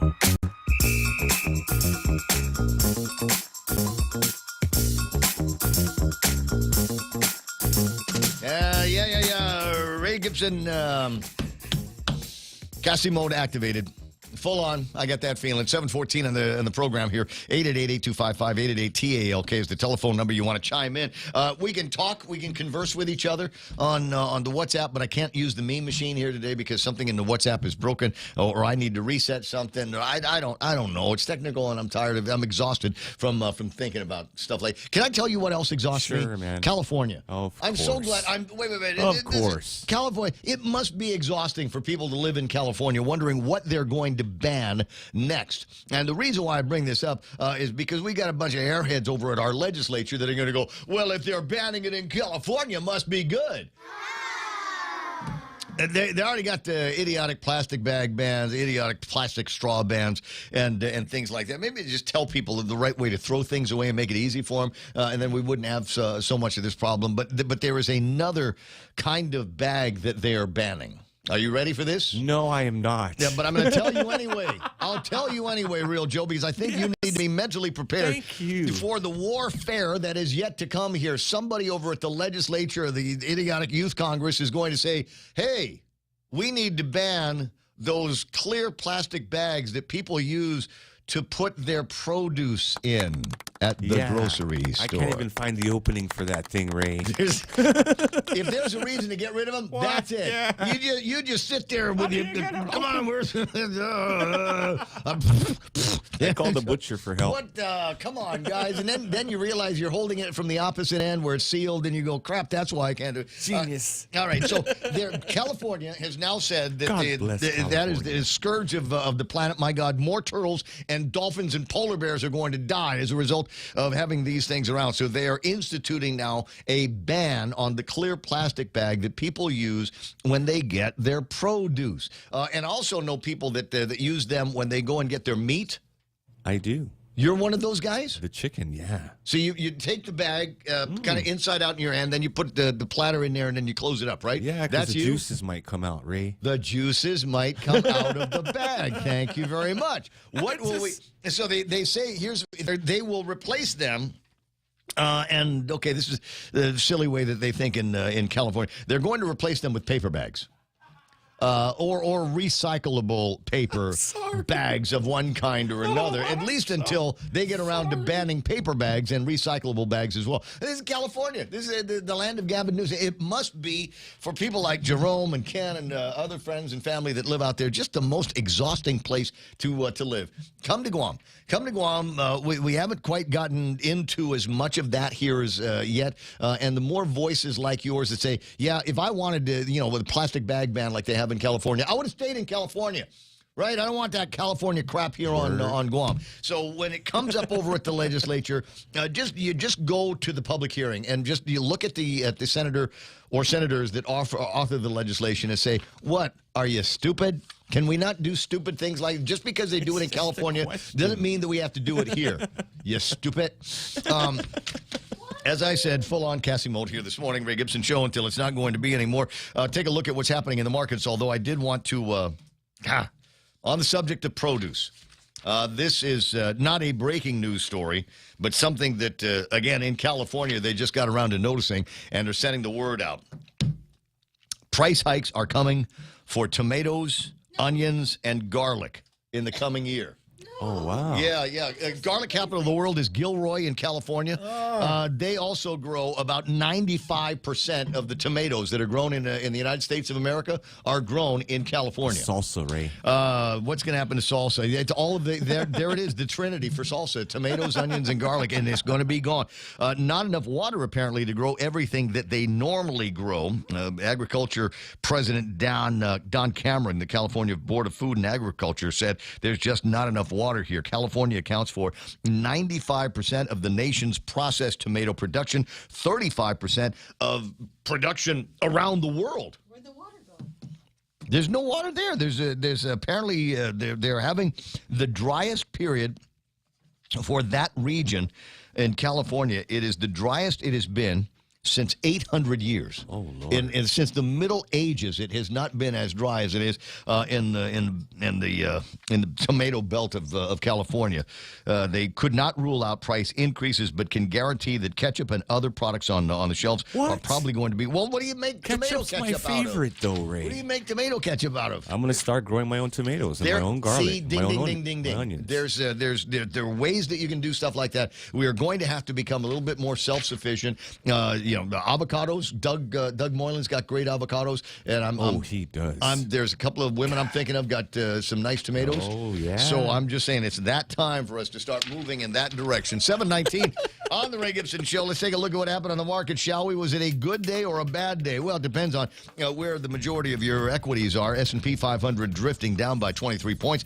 They closed at 35.88. NASDAQ down by 115 points. Another big loss for the NASDAQ. 10,426 is where that market ended up. Dow Jones Industrial Average up, but only by about 36 points. 29,239 for that market. FTSE is down by 74. The Nikkei off by 714. Ouch. Hang Seng Index off by 384. For those of you that looking at, did any Asian stocks do well? Okay, Shanghai Index is up by about 5 points. I'm looking at the DAX down by 52. What do we got here? Big winners. Big loser today was NASDAQ, led down by Baidu, Atlassian, KLA Corporation, Lam Research, and Netflix. And you know why Netflix is going down? down. Way too many woke programs. We don't need as many woke programs. Oh, yeah. That's what we got Oprah's channel for heaven's sakes. Is it Dahmer that just everyone's leave watching? it. Just never mind the woke stuff. Spent a little bit of time yesterday watching a show on Amazon Prime called Old. Oh, my favorite show. It's an M. Night Shyamalan Ding Dong movie. It's one of those. It's one of those. Characters that Getting you've never anxiety ever heard already. of, but a really, really interesting plot. If you get a chance to watch it, by all means do. But watch it with a closed caption on because they did a lousy job recording the audio and I couldn't make it out. But anyways, but I was able to follow along with the program. If you've seen it, then you know exactly what I'm talking about. Oil down by $2.54, $88.59 for a barrel of West Texas. Well, that's crude. good. That's it, moving in the right direction. But that not the biggest loser of the day. The biggest loser of the day? Who could that be, Jerry Roberts? The Democrats. Big loss for him. Tulsi. So Jerry Roberts did something yesterday that I love Jerry Roberts. We've been friends all literally of my adult life. This is one of the reasons why I got into radio to listen to Jerry. Pretty much all of my adult life. Too. Yeah, the JQ Finney show and all of that stuff. But he broke the cardinal rule of sending crap to Ray Gibson. It's more than a page. It's more than a couple of up scrolls on the WhatsApp. But it was worthwhile. Overnight, I get this from Jerry Roberts. It is an open letter from Tulsi Gabbard to the world saying, I can no longer remain in today's Democratic Party. I'll give you the cliff notes here. The Democratic Party that is now under the complete control of an elitist cabal of warmongers driven by cowardly wokeness who divide us by racializing every issue and stoke anti-white racism, actively working to undermine our God-given freedoms enshrined in the Constitution. They're hostile to people of faith and spirituality. They demonize the police and protect criminals at the expense of law-abiding Americans. Believe in open borders. They weaponize the national security state to go after political opponents, and above all, are dragging us ever closer to nuclear war. And she's turned in her card. Yeah, she has. And interesting thing here. Don't forget that this is a military girl. Right. Okay. She's in the service, right? I think she's still in the reserves. So, I mean, she's been there. She's been in a war zone. She understands it. And she understands things on a level that most people don't. And she's turning her back on these guys, which is going to be really interesting because she's probably not going to make another run for president unless it's maybe somebody's VP, could be. Oh, but don't tease me. I know. But if she runs again for Congress out of Hawaii, they don't elect Republicans. No. Right. But she's got an incredible base there. She might be the one that breaks that mold. And she could be elected to Congress simply on the strength of her character and her background. And even though she might attach herself now to the Republican Party. See, the deal with her, she's a Jim Webb Democrat. Which means there's no place for her in the new Democrat Party. Right. She's cut from the same cloth as people like John F. Kennedy, if I will. She's a JFK era Democrat, which means that she's a Republican. She's a conservative now. By any Kennedy today, if he were alive today, he would be a Republican. He would not be able to get elected as a member of the Democrat Party. 145.8 yen to the U.S. dollar. Real Joe's got a Bitcoin number real quick. 19,000. Period. Flat? 19? Well, there's $41 there. Okay. I don't know what you're going to do with that. But you know what? Buy more. Buy shares in whatever company Tulsi Gabbard tells us to buy shares in. That's the way that's going to be working. At 7:25, Jerry Roberts has got the Wednesday version of today's Extra Point. We get to it now, brought to you by First Hawaiian Bank. How much of your working life do you spend on autopilot? How much of your day is devoted to robo stuff, doing things you've done so many times before, so many times that you can do them without really even thinking? So you don't? I'll tell you today. Let's talk about when autopilot is good and when autopilot is not. And that's next on the Extra Point. Fly to new experiences with 3 times United miles with First Hawaiian Bank's United credit card. Earn 3 times per dollar spent on United tickets purchased through United ticketing channels until February 28th, 2023, and 2 times miles thereafter. Visit any First Hawaiian Bank branch or go to fhb.com/United for more information. Don't wait. Apply today. First Hawaiian Bank. It all starts with yes. Hafaday, this is Severina. Here at APL, our expertise and extensive network can help you grow your business and reach out to more global markets. As a responsible carrier, APL is also committed to a sustainable future, whether it's protecting the environment or investing our efforts in giving back to the community. Our dedicated teams in Guam, Saipan, and on U.S. mainland are here to support you. Call 588-4651 or visit www.apl.com. When is it good to operate an autopilot? You may remember the day we discussed the 4 levels of competence. First, there's unconscious incompetence, when you don't know what you don't know. Then conscious incompetence, when you do know and can take steps to improve. Then on to conscious competence, when you focus on the task at hand and methodically handle it well. And finally, unconscious competence, when you operate at the highest level without direct step-by-step focus. It's as if your body just takes over and you perform. Technicians do it. Painters, dancers, singers, athletes, and countless others do it. Talk show hosts do it. They seem to get into a zone and effortlessly deliver high-quality results. There's no doubt that autopilot is an efficient way to work. We tend to make fewer mistakes, and we aren't distracted as much. Have you ever been in such a zone? For almost everybody, autopilot, some may call it force of habit, is a normal part of life. We sleep the same way every night. We put on our clothes in the same order: socks, shoes, shirts and blouses, pants and dresses. We eat the food on our plate in a certain sequence. That's autopilot. Our subconscious mind has taken over. We've all experienced driving from one place to another, getting there and not remembering the journey. How did I get here? I know I drove. I don't recall any of it. I'm just here. At work, too? Well, some people spend most of their workday almost every day in that zone. I mentioned a number of people who have jobs where we can see this autopilot activity, and it's not only admired, it's encouraged. How about in the case of managers and leaders? Possible? Does it work when people in those jobs get into autopilot mode?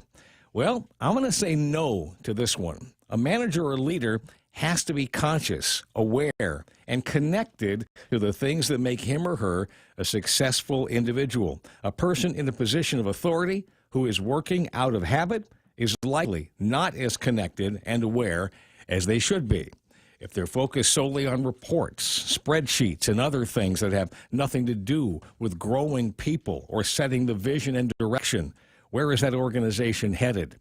For a manager, the one who protects the process, there are too many moving parts to lose focus. They have to be totally conscious of what every worker is doing and that the projected daily progress is actually generated. Autopilot cannot be a part of their production, but I've known many who did it that way. None of them were particularly successful at it, but some were bailed out by the top-level performance of the members of their team. So yes, we are creatures of habit, and many of us slip into autopilot in our work. For some, that's a good thing. For others, it's potentially dangerous. If you do it, just make sure you know which group you belong to. That's the extra point. Be responsible and make something good happen today. For 93.3, the Automatic Ray Gibson Show on First Hawaiian Bank. No, I'm not phoning it in. I swear to God, Jerry, I'm not phoning in my programs. Every show is different. Every day is different. That's always been the quest of the Ray Gibson Show, so that it could only be on the only version of it that could exist would be me on this station on today and right now. That's you see, now, I've always done. But I said he was an autopilot, but he's autopilot, but he kind of missed the point. In fact, when you're autopilot, all the good things happen to you. Right. Oh, is that and what you create all of that? Because I'm remembering an Adam Sandler movie from a few years back called Click. Oh, yeah. Do you remember that one where he had this universal remote control and he could basically fast forward through the parts of life that he didn't like? You know, if he get in an argument with the old lady or have to sit through one of the kids' performances at school, he could fast forward through all of that stuff. He was still there, but in autopilot mode, and as a result of that, nothing good happened to him, and he had kind of a reckoning at the end of the movie. Yeah, I kind of missed that because all Adam Sandler movies are the same. He plays the same. He plays the same guy every time. I only watched that movie because I think Christopher Walken was in it. Yes, he was. Yeah. Mr. Walken was the guy in Bed Bath and Way Beyond, I think, was the name of the store that they went to. And I'm with her. Anything with Christopher Walken in it is worth watching. 7:30 in the morning. That's the Extra Point, brought to you by First Hawaiian Bank. And now, time to jump into news and headlines here, being brought to you by a couple of great folks. Both of them happen to be on the Pika's Best roster, so please give them one of your votes. We're talking about Auntie Lolita Cammett. She's with Half a Day Realty. She's in there as Lolita Cammett, but also Half a Day Realty is up for a nomination as well. If you want to find out why and what they can do to help make your real estate dreams come true, call them at 588-4232. 588-4232. Also being brought to you by my friends over at Burger King. And we got the big, drive-through appreciation happening every Monday out there. But I need you to appreciate them for everything that they do. Best burger, best fast food, best drive-through, and more. Nominated in a bunch of different categories in Pika's Best. So give them one of your votes as well. Now, with news and headlines at 7:31, here's Donna D. Donna, what happened? The motorcyclist who died in a Harmon crash has been identified as 37-year-old Jesse James Sablon II. On Friday, the Highway Patrol Division investigated a crash on Route 16 by My Market. The collision involved two cars and a motorcycle. Sablon was the operator of the motorcycle and died at the scene. The investigation of the crash is still ongoing. Highway Patrol officers are conducting interviews and collecting evidence. Meanwhile, the FSM is easing travel restrictions, and COVID-19 booster doses are no longer required for travel. Yap, Chuk, Pohnpei, and Kosrae are also fully open for travel as of October 10, but travelers will be asked to show documentation indicating full COVID vaccination, and a health declaration form will need to be completed.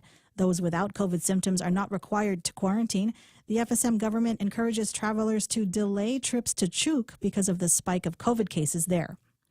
And the Salvation Army will be hosting a harvest festival from the 27th through the 29th and on the 31st at their main office in Tizen. They are also seeking donations of candy to give out on those 4 days. The Spooky House will be from 6 to 9 in the evening, and the mini carnival will be on Halloween night from 6 to 9. Spooky House admission is by donation. Carnival games are 1 ticket per game, and it's 4 tickets for $1. Tickets can be purchased at the Salvation Army thrift store or at the admin office. And those are your local headlines. Back to Ray. All right, so who's doing this? The haunted house? There is at least one haunted house this year? There's more than one. I don't know if it's a haunted house. They're calling it Spooky House. I figure it's the same thing. Maybe it's not as scary as the one at Okudu High School. I heard Okudu High School is like really good. Was bomb? Okay, that's what I keep hearing. I'd be happy to promote these things. So if you've got something happening in your school or community or something like that, let me know. I don't do haunted houses, because they actually scare the hell out of me when somebody, you turn in a corner and there's some guy, dressed up in something, and he kind of lurches out at you. It depends on who puts it together. Apparently, you're not allowed to throat punch them. Yeah, well, as long as they don't grab you. I went to one who they grab your ankles. They grab you. And, your instinct is to kick, right? So, I don't know. Don't grab me. Yeah, there's liabilities there, Ray. Leave the weapon in the car. Don't touch me. It's 7:34 on the Ray Gibson Show. That's Donna D with news and headlines. More on the way. Stick around.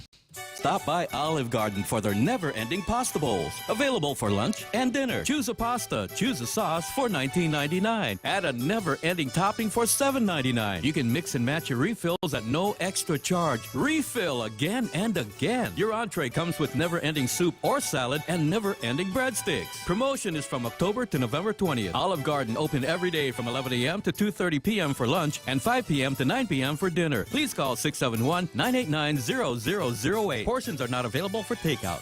Half a day. I'm Bisho Mendiola, and I'm running for senator to promote lower cost of living, increase our food security, and ignite new economic sector development. I will put to work my fresh ideas, my experience as a small business owner to create legislation that removes the red tape on our economic growth. I want to pave the way to a prosperous, wealthy, and self-sustainable island community. I'm Bisho Mendiola, number 13 on the Republican ballot, and I approve this message. Got you. 7:35 in the morning. I was normally take a look at the traffic gizmo and see what's happening out there and play theme music and things like that. Let me just say it's ugly everywhere. Anything down by intersection of 1 and 2 is running slow, very, very slow traffic from 2 Alpha down to 5 because of the construction down there. 8, 10, and 16. That whole road that goes from the back road to Marine Corps Drive, running through Lecce, Macheche, that's all backed up here. And, of course, we got ugly traffic on 3 and ugly traffic Marine Corps Drive just before you get to Denver. The reason why I'm not going to be going through that whole process this morning is because I got one of my favorite doctors on the line. That's Dr. Vince Akimoto. Good morning, Doc. Hi. Good morning. Good morning. Good morning. So your colleague, Dr. Howden Ewan, apparently said on somebody's feed on Facebook that you should not get the vaccine anymore. It's endemic, and the risks of complications from the vaccine outweigh the benefits of that. Are you in concurrence with Dr. Nguyen? Oh, we work very closely together, but I think it's on an individual basis. So there are some patients who are absolutely probably smarter to get the shot. So you need to talk to your doctor, because I think he's making a population statement, and certainly he's been one of the voices for public health here on Guam, because we haven't had a whole lot of guidance, particularly in the last several months, regarding what we're doing as we come out of this lockdown, come out of this you have no say, and the people that should be saying something, that are being paid government money to be the advisors for public health, have been, very ambiguous, very unhelpful. And I think, then you turn to your private doctor. So each private doctor is going to advise you based on what they feel are your best options. Right, so right. Based on age, risk factors, things like that. But for most normal people, even the Surgeon General of the state of Florida came out last weekend and basically said, look, if you're a guy between 18 and 39 or so, don't have any underlying conditions, the risks of a complication from the vaccine certainly outweigh the benefits. But I don't disagree with you. I think it's up to you and your personal doctor, and maybe you and I can conference on that a little bit later on, and you can continue to back me up and my open defiance to getting vaccinated. Right. It's done well for you. You've taken all the best information, and then you've decided for yourself personally, and then you've lived with the consequences. I think that's what we're supposed to do as citizens of this great United States of America. And, you were mentioning something about a haunted house that's being sponsored by, I think, a entity in the private sector, but it just calls to mind that we do need to be thankful for our government's efforts to celebrate Halloween by having haunted houses and spooky places within our government of Guam system that they apparently are working very hard to perpetuate. You mean the haunted house that they call GMH? Well, the spooky place called GMH. That's a cliche. Everybody. Okay, Ocean View Middle School, FVLG. Well, Ocean View is closed now, so apparently we can't use it because apparently public health has deemed it too unsafe for the little children, which, is very curious because they've been going to school there for almost half a year, and only recently, when it started raining, they figured out that the whole place is a huge mess. So, I think the huge mess, and this is, going to be a really harsh statement, is at the Department of Education, because for a very long time we were talking about how great they were. But how do you run a D rating for public health, facility and not know about it? I'm pretty sure everybody down there knew about it. In fact, I know faculty down there have been complaining about it for years, but they were told, no, we know better up at central office in Teason. And so just go back to your classroom, which apparently turned out to be unsafe for human existence. There's just no way, I think, that Ocean View Middle School, though, could be worse than Simon Sanchez High School. I've been down to Ocean View. That's a pretty good school. The staff down there do really magical stuff, converting that toxic environmental dump site into a learning facility. But Simon Sanchez, they don't even try. Simon Sanchez High School, they say, we're ghetto and we like it, and and they revel in it. They use it as a teaching moment. The kids learn, the hard square.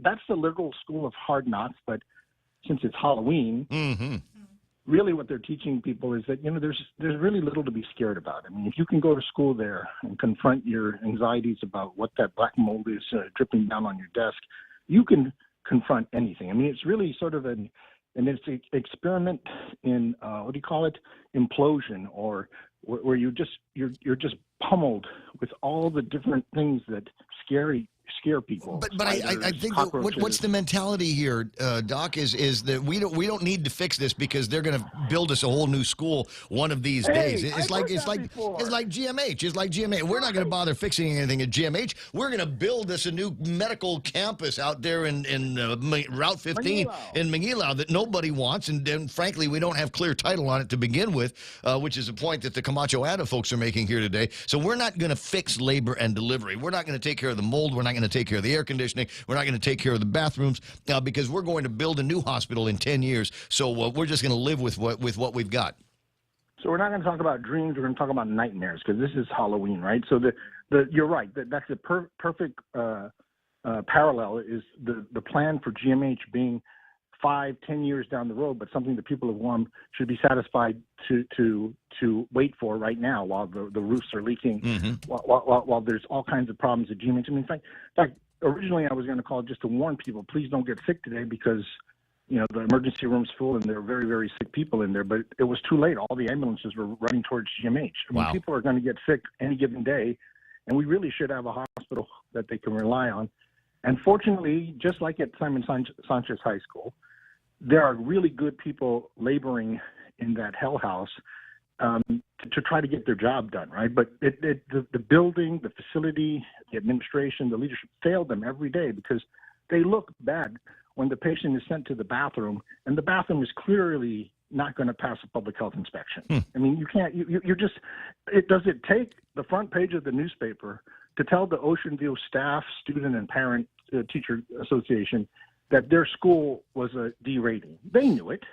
They know what they've known it and have for some time. The most recent letter I got was from a concerned parent talking about the squalor at the school and hoping that maybe if enough people in the media were talking about it, something could get done. But I don't know that anything is getting around to getting done. We're going to close off this section. We'll close off that section by way of Band-Aids, and it's been done before. We've seen this movie already. You can go back and just do a Google for Simon Sanchez Guam closed, and we've got stories that go back to 2017. On this is page 4 of the search. Let me see if I can of 13 pages that are coming up so far. Let me see what I can find. Was one of the original dates that they decided that they needed to shut down Simon Sanchez because it was in such a dilapidated shape. Yeah, that is a sad story because I don't know what the curse is on Simon Sanchez that they keep getting lied to year after year. So you can't blame just one governor. But we can blame this governor. I mean, this governor had 36 months where half of her government of Guam staff, workers, right? Something like 5,000 people were sitting home eating Cinnabon. They could have gone to Simon Sanchez High School in Ocean View and fixed it. I mean, at the very least, they could have been doing because they could have. I mean, Lord knows they wouldn't have worked very long. They would probably learn how to take a coffee break every 4 hours. So that would have been sufficient, right? Only every 4 hours. Well, see, I'm giving them a lot of credit because remember they had a lot of time to rest. I mean, they had like 12 months where they took naps all day long, got paid, and that's a wonderful thing about our country. And got paid. Russian people named Mendiola running to help show us how to do a better job of running a capitalist government, right? But going back to the governor, she has to take full responsibility for the failures in the school, in the hospital. They're not even taking responsibility. They're not even taking responsibility for the swimming pools, for God's sakes. There's a meme floating around now. That's where the media performs this. Forget really they're bought and paid for, bro. Forget it. It's me and you. They can't pay for all this, black ops or I don't know what it's called because you're just showing the truth, right? You're showing the picture of the pool before Lou and showing the pool now. Yep. After all these promises, you show the picture of Ocean View before Lou, and now you show it now. Simon Sanchez, again, not just her fault because Felix was there too when he made false promises. So but is Eddie. Are we going to give him another spin? That's the question, and I'm not trying to endorse any one person, although I think Felix should be the next governor of Guam because Lou cannot be allowed to continue to say she's a nurse, that she's a mom, then she's a grandma, and she fails so many of the nurses, moms, and grandmas on Guam. That's just not allowed. Give Felix another try. Let's first reset, and hopefully he'll be sincere about trying to fix things. At least during his watch, I believe John F. Kennedy was condemned and actually fixed within a reasonable period of time. But the real governor who can make things happen is dead. His name is Ricky Berdalia because he condemned my elementary school for being unsafe. It was Adelup Elementary. Mm-hmm. He condemned it and protected me from concrete falling on my head, right?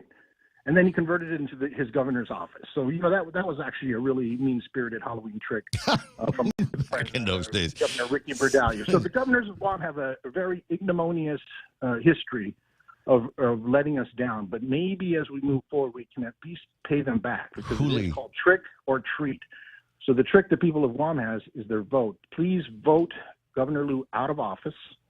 Let's start anew, and let's quit having all these haunted houses, these scary buildings run by the government of Guam. and let's move forward. 7:45, Dr. Vince Akimoto. Appreciate your time. You're talking about voting for change. Today, you can go out and vote for change. I'm going to let you run. I got Maria Pangilinan from the Election Commission on line 2 here, and an open invitation to everybody, registered voters, that you can get it done today, starting at 9 o'clock over at the Westin. Good morning, Maria. Half a day, Ray Gibson. Are you happy? You got the first day, over 300 people came in and put the ballots together and voted in the Westin adventure? Absolutely. And last night at about 8:30, I congratulated the GEC team for balancing by 8:30. Hey. So we did good last night. Thank you. But wait a second. By 8:30, you had team people there before 9 o'clock to get things going, and then all the way into almost 9 o'clock last night working? Sir, they had to report to work yesterday at 7 o'clock so we can transport the ballots to the Westin like we're doing. Are you sure you're Gov Guam?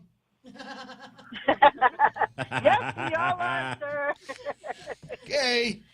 You're not doing things the way the other guys do it. I'm just saying. Oh, yes.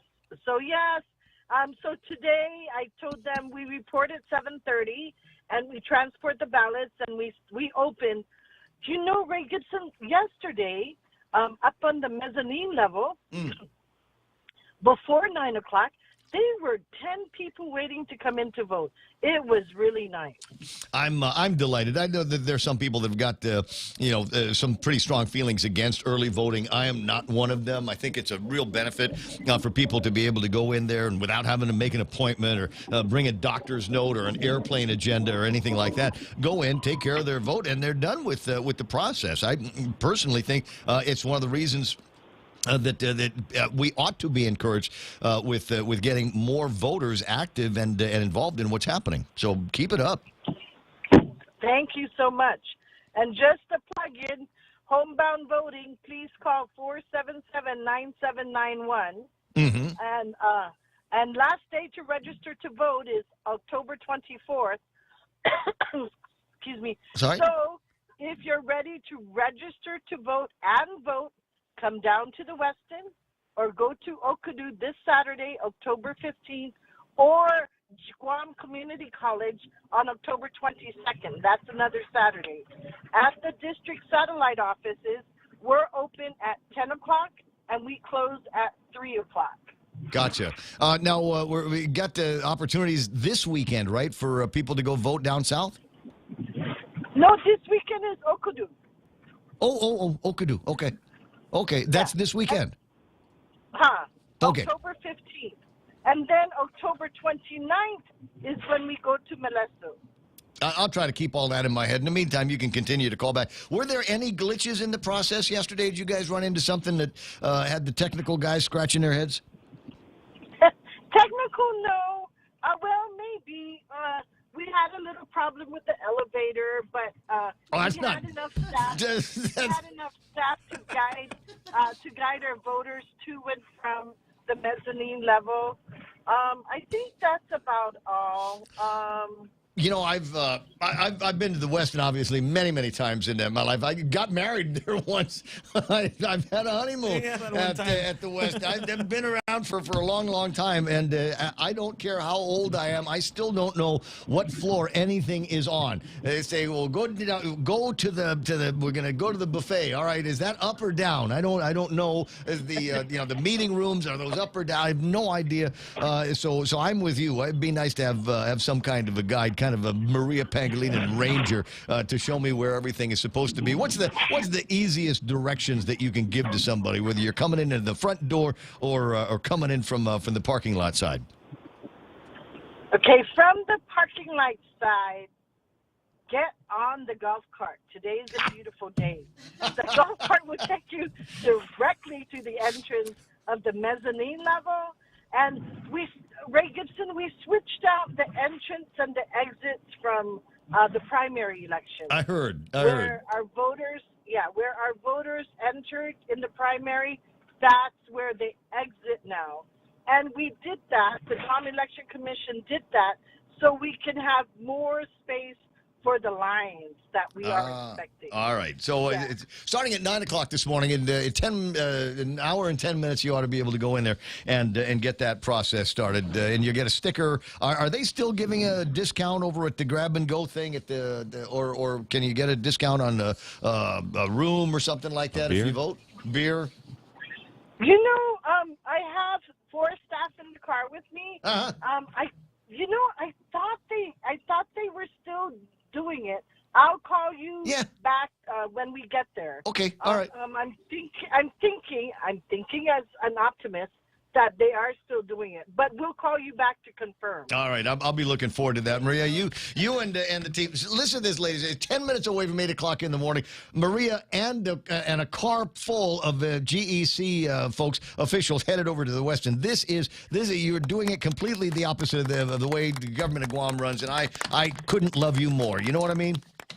Keep it up. Jesus, mercy, Ray Gibson. Oh, good luck. I'll see you soon. Keep praying for me. As I've said many, many times, the only reason why I'm still alive is because of my grandmother, my sisters, and Maria Pangolina's prayers for me. It's 7:51 of the Ray Gibson Show. Who's on the phone? It's Pika Space.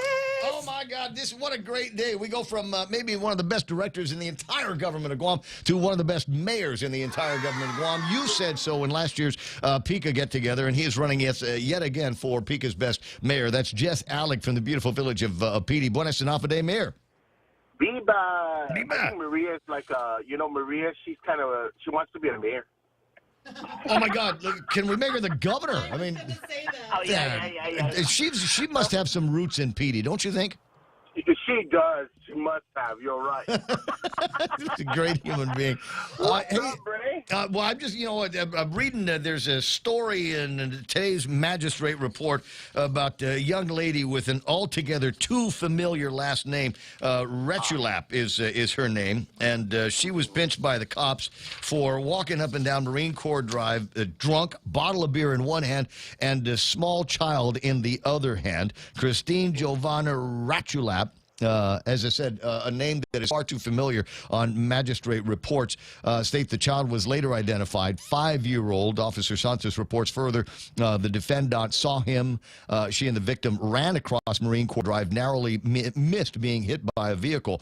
Naturally, Officer Santos confronted the defendant, bloodshot, watery eyes, under the influence, and the next call was to Child Protective Services, who took custody of the victim. Yet another child that finds themselves looking at some kind of foster care. Another story in the newspaper talking about a significant number of children in the foster care system. And you're my foster mayor, so I was wondering if you guys are, I know you're continuing to work looking for foster families, but other than that, how are you making services available for these foster kids? Well, so, we ran that campaign, and we're glad that we ran the campaign last year to, to bring about awareness. So, what it is now is that residents or interested people continue to call our offices to get to seek advice and to get some help. So I do know that every office is prepared to to filter these calls and to get them to the people that can actually assist them. So some people want so that's how the offices help the foster care system now. We're no longer on a full campaign to recruit foster families, but we certainly have all the information that can lead them to Harvest House, can lead them to Ollie Shelter, and to CPS. So we're just every office is prepared to answer those questions in order to get the services provided to either that child or the resident who is interested in helping. And maybe pointing people in the direction of wraparound programs so that everybody in the family, once we've figured out what's wrong with mom and dad, get them some help so that we can do these reunions. 7:55 in the morning. And so when PD has their fiesta, I'm sorry, when PD has the fiesta, is Governor Gutierrez and Jerry Perez going to bring down some busloads of Korean hot pants for us? Before I get there, because I'm going to tell you something interesting about that. About services, we are having a Halloween event tonight for children because, Halloween is not just on the 31st, right? I think Dr. Akimoto said it very well. But the event tonight is for children, for youth and children, simply because we want to continue to spread the message of prevention, whether it's suicide, alcohol, drug abuse, whatever type of craziness is going out in the home. But we do these programs without the type of formal setting that requires a session or a training. So it's informal, but the service providers are there just in case. Okay. And so I'm just hopeful that we can continue to do this throughout the villages so that, anyone, any child, any family that needs help can reach out to us. Moving on to the fiesta. August is our fiesta. So esta Makpo Dota Fiesta is dead and gone. But, so, the other... But we're all going up to Dededo, right? Is that the invitation now? Everybody... No. We don't want to go to Dededo. No. Mayor Paco, he's a great guy. I love that guy. So the two of us decided, let's make our own fiesta. Hey! So we're going to make our own fiesta, and we're going to ask GBB to help us. Well, he is a member of the board over at the Guam Visitors Bureau, so I think he's got a little bit of influence with Uncle Carl. So by all means, let me know when this is going to be happening. So is it going to be in my village or yours? Well, you know what? We haven't decided that yet, but I'm okay to go to your village. We just want to do something else because our fiestas are far away. Done. So can I volunteer the services of Mayor Juni in Barragata? Maybe we can have it over at Teedson. Let's have a big kick-ass party in Teedson. We don't have anything in January or February, and that's what Mayor Paco and I are thinking. Well, let's do something there and set the stage for something big. Why not? Come back to Guam. Reunion. Bring everybody. You're right. Bring everybody from the States back to Guam. It could be fun. Well, listen, Mayor, it's always a delight talking with you, and I still feel bad about the guy, and apparently it's guys now that were involved in the break-ins over at the school, and hopefully I think both of the responsible parties are behind bars right now, and hopefully it stays that way, and the kids and the students and the teachers can safely have a school that they don't have to worry about opening the doors and find the place all disheveled and busted into. And Ray, let me just say that those two are an example for our community, our community here in PG, because I'm reaching out to other organizations in the village to say, hey, listen, you see these two? They don't have immediate family. Their mother, their fathers are no longer here. Their siblings, they don't have siblings. So I'm not trying to take their side. I'm trying to say, as a community, let's go figure out how we can help them because they need help. If they don't get the help, they don't get the services they need, they're going to continue this process. They're going to get out and they're going to do the same thing over and over again. So it's just a little way, we can lock them up, no problem. And I'm okay with that because they're safer back there. But when they get out, what are we going to do with them, right? So that's kind of our plan now in this village. Deport. See what we can do about that. Sorry, I'm sorry. I'm having a hard heart these days. Deport. Yeah. Send them to Hawaii. Yeah, we'll trade them for the homeless that the Hawaiians send to us. 7:58. Mayor, I'll talk to you pretty soon. That's I hope I get a chance to see you soon. We're working on a new meeting location to a group called the China Cabinet, which also includes many members of the mayor community, and we're looking for someplace new to hang out because we keep getting kicked out of the other place. No, I'm just kidding. I'll debate you at your favorite watering hole. Favorite watering hole or izakaya, as the crow flies. It's 8 o'clock in the morning. Radio stations KUSG, I got you. 93.3 is the point. And yesterday they reopened the doors in Japan. I want to take a look at the Japan Times story and see what things are looking like right about now. Stand by. Fox News Live is coming up next. Sad story of the day is that Angela Lansbury has passed away just days shy of her 97th birthday. And I don't care whether it's little kids that we're talking to, little kids of today, or little kids from 20, 30, 40 years ago like me. Angela Lansbury has certainly had an impact on somebody's life out there. So say a little prayer and wish her luck as she, no doubt, is sitting down enjoying tea with the Queen of England. Here it is, Fox News on the Point.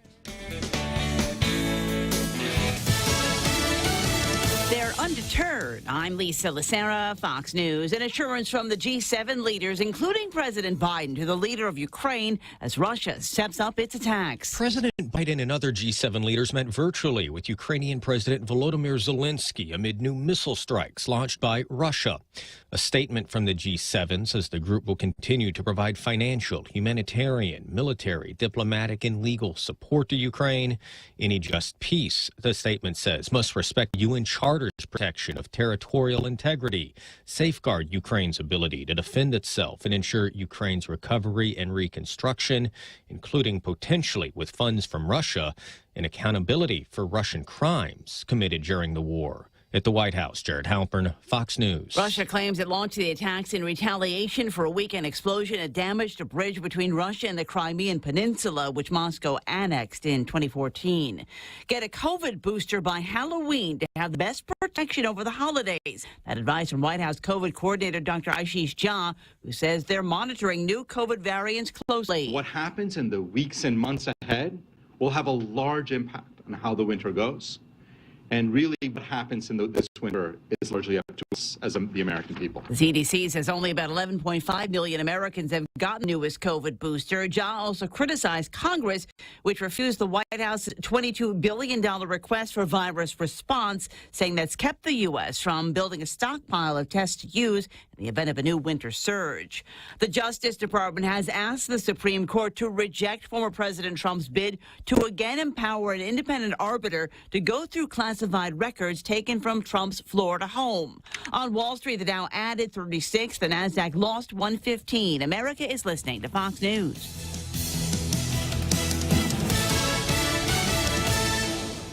We're already Pika's best radio station, and we want to keep it that way. Voting for Pika's best radio station is on and underway. If you've already voted for The Point, thank you. If not, there's still time to get yours in. We're honored that many of you have nominated us again, and we'll keep looking for ways to keep you informed, up to date, and entertained. Fox News, 24 hours a day, 7 days a week. Tall Tales with Bob Klitsky and all the great talk shows from around the USA. Tell a friend and share your votes with all The Point's super advertisers. Thanks from all the stations of Choice Broadcasting. News this hour is brought to you by the friendly and hardworking folks at Hoffaday Realty. Jody, Saran, Libby, Lolita, and their team of professionals. For all your real estate needs, contact Hoffaday Realty. Recently nominated as one of Pika's best real estate companies. Call 671-588-4232 or email hoffadayrealty@gmail.com. Located at 426 Chalon San Antonio, Suite 204, Tumuning. Open Monday through Friday, 10 a.m. till 4 p.m. Allentown, Pennsylvania officials are investigating a carbon monoxide leak at a daycare that sent dozens of kids to hospitals. Allentown Mayor Matt Turk says all of the children have been stabilized. The initial call was for an unconscious child. Once unsafe air readings were taken, they did triage in the parking lot, immediately called in partners from neighboring communities to make sure that we got everybody to hospitals. The Happy Smiles Learning Center, Mayor Turk says, is now closed. There's a number of permits or a number of inspections that they're going to have to pass prior to reopening. He urged parents to check their kids' daycares to ensure they have hazard detectors and they're all in working order. Gernal Scott, Fox News. Comedians Eric Andre and Clayton English are filing suit over a program at Atlanta's Hartsfield-Jackson Airport they say violates the constitutional rights of airline passengers, especially black passengers, through what they say is racial profiling. Lawyers for the men claim the comedians were profiled and stopped by Clayton County Police, saying they were singled out by officers during separate stops about 6 months apart because they're black and grilled about drugs. A date has been set for the coronation of King Charles III. The ceremony for the coronation of King Charles III is set for May 6th next year. An official statement from Buckingham Palace says it will take place at Westminster Abbey in London, where it has been done for the last 900 years. The coronation will be conducted by the Archbishop of Canterbury. The ceremony usually happens several months after a king or queen takes the throne to allow for a period of royal mourning, as well as time to organize and prepare the coronation. Buckingham Palace says the crowning of Camilla, Queen Consort, will also happen during the ceremony. Fox's Tanya J. Powers. I'm Lisa Lacera. This is Fox News.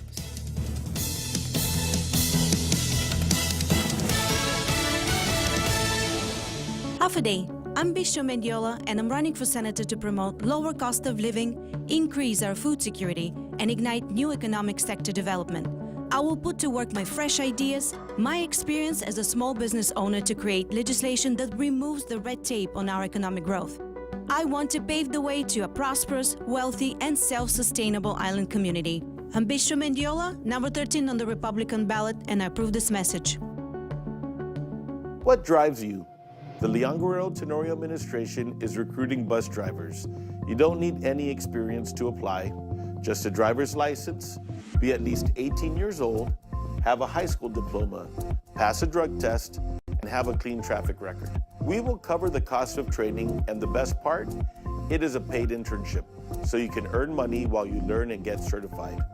At the end of training, you'll have a job waiting for you with the Guam Regional Transit Authority or the Department of Public Works. This is part of our administration's larger effort to strengthen our workforce through training programs at the Department of Labor and Guam Community College, where we've already helped hundreds of people get into meaningful careers. For more information, visit the American Job Center at the GCIC building in Hagåtña, 3rd floor, or call 671-475-7000. Application period is from October 3rd to October 21st. This ad is supported by employment and training funds from the U.S. Department of Labor as part of an award totaling $4.4 million. Your local news is brought to you by Nambo Insurance. Skip the line, pay online. It's fast, easy, and secure. Visit nambo.com for more information. Half a day, it's 8:06. I'm Donna DeJesus with a look at your local news on The Point. As early as next week, there will be 3 computer stations or kiosks inside Revan Tax that people can use to set up an appointment online or renew their license online. Revan Tax Director Daphne Shimizu and Deputy Director Marie Lazama say that free translation services for FSM citizens who need them to get a new or a renewal license will also be available. Shimizu says Revan Tax soon will have a vision exam area to help those who need eye exams. In the meantime, eye exam results taken within the year are needed to renew a driver's license online. One resident spent almost 10 hours on her birthday renewing her driver's license. Kathy Ariola requested for 1 day of leave after seeing social media posts of the long wait times, but says it was worse than she expected, staying there from 7:30 to 5 o'clock.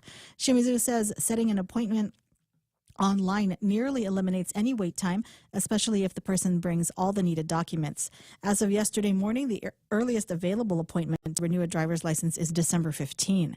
Online renewal has been in place, and Shimizu adds that Revan Tax will also reinstate drop boxes for driver's permits, licenses, and Guam ID renewals and replacements. Meanwhile, Marbo Cave remains closed to the public more than a year after runoff from the nearby Mangilao Solar Farm saw it buried under a layer of sludge. Cones blocked the road to the Mangilao property on Monday, and signage posted nearby states the area is closed off for construction. Property owner Champ Calvo says contractor Samsung E&C America has spent the last year cleaning up cave and the freshwater pond inside. He says the work is expected to continue until the end of this year. Calvo says he leased the property to Samsung through the end of the year to allow them to finish the cleanup of the cave. The company may ask for an extension to finish up the work, and Calvo says he's willing to grant it. Once cleanup of the cave is finished, the public will be able to access the area again. Samsung is also installing a road over the steep rocky path to the cave and replacing the old stairs that lead down to the pond. More news after this. Go green, go hybrid. Go to Nanbo Insurance, and your next power bill is on us. Insure your hybrid car at Nanbo and get up to $350 towards your next power bill. That's instant savings for keeping our island clean and green. Nanbo has been providing Guam with over 50 years of reliable and affordable auto insurance. At Nanbo, it pays to go green. Terms and conditions apply. Visit nanbo.com or call 477-9754 for details.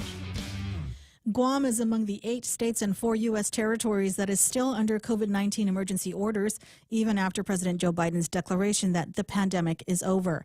While announcing that Guam is at a low level of community risk, Governor Leon Guerrero has extended the public health emergency through November 5. The legislature failed to override Leon Guerrero's veto of Bill 11, which would have required a legislative review of the governor's extension of her emergency powers. The governor says public health emergency response measures have been condensed to provide any necessary services, even in the current low risk level. Besides Guam, the CNMI, AMSAM, and Puerto Rico have retained their emergency orders until November. Rhode Island, California, Delaware, and Washington are expected to end their emergency declarations this month. Texas in November, Connecticut in December, Kansas in January, and West Virginia has yet to set an expiration date. Across the U.S., state and territorial governors were criticized for their prolonged emergency powers. Some jurisdictions have extended their emergency declarations to be able to continue receiving emergency allotments for SNAP. The federal health emergency is set to expire on October 13. And following another lockdown on one of the island's public school campuses, GDOE is looking to address violence and other safety situations that result in students and staff sheltering in place. The latest lockdown occurred on Monday at VSA Beneventi Middle School in Dedido, which was shut down temporarily after several fights occurred that morning.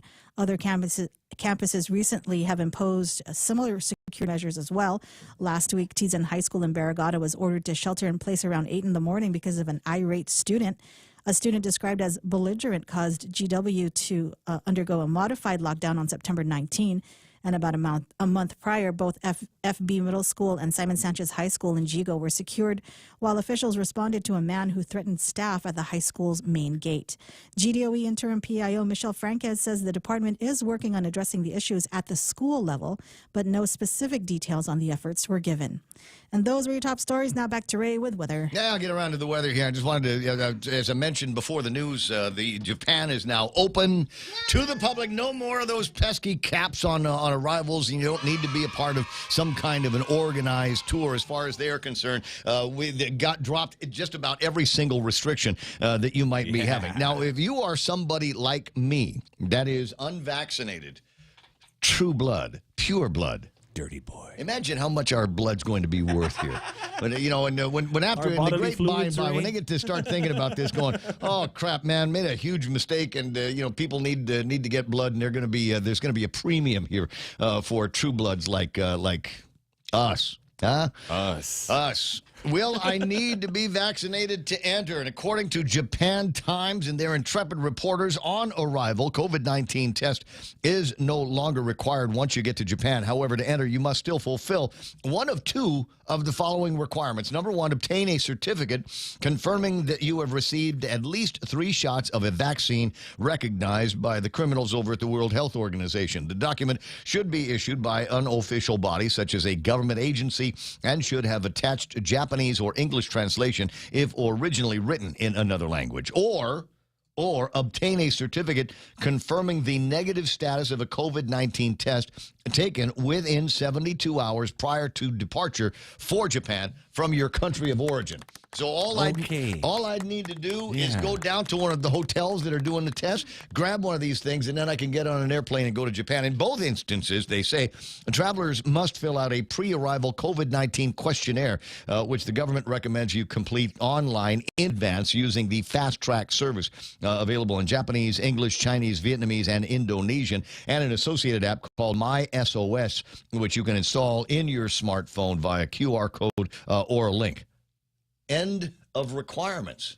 End of the requirements for getting into Japan. Tokyo banana for everybody. Oh my God! Robot show, bro. I'm gonna go check out the robot show.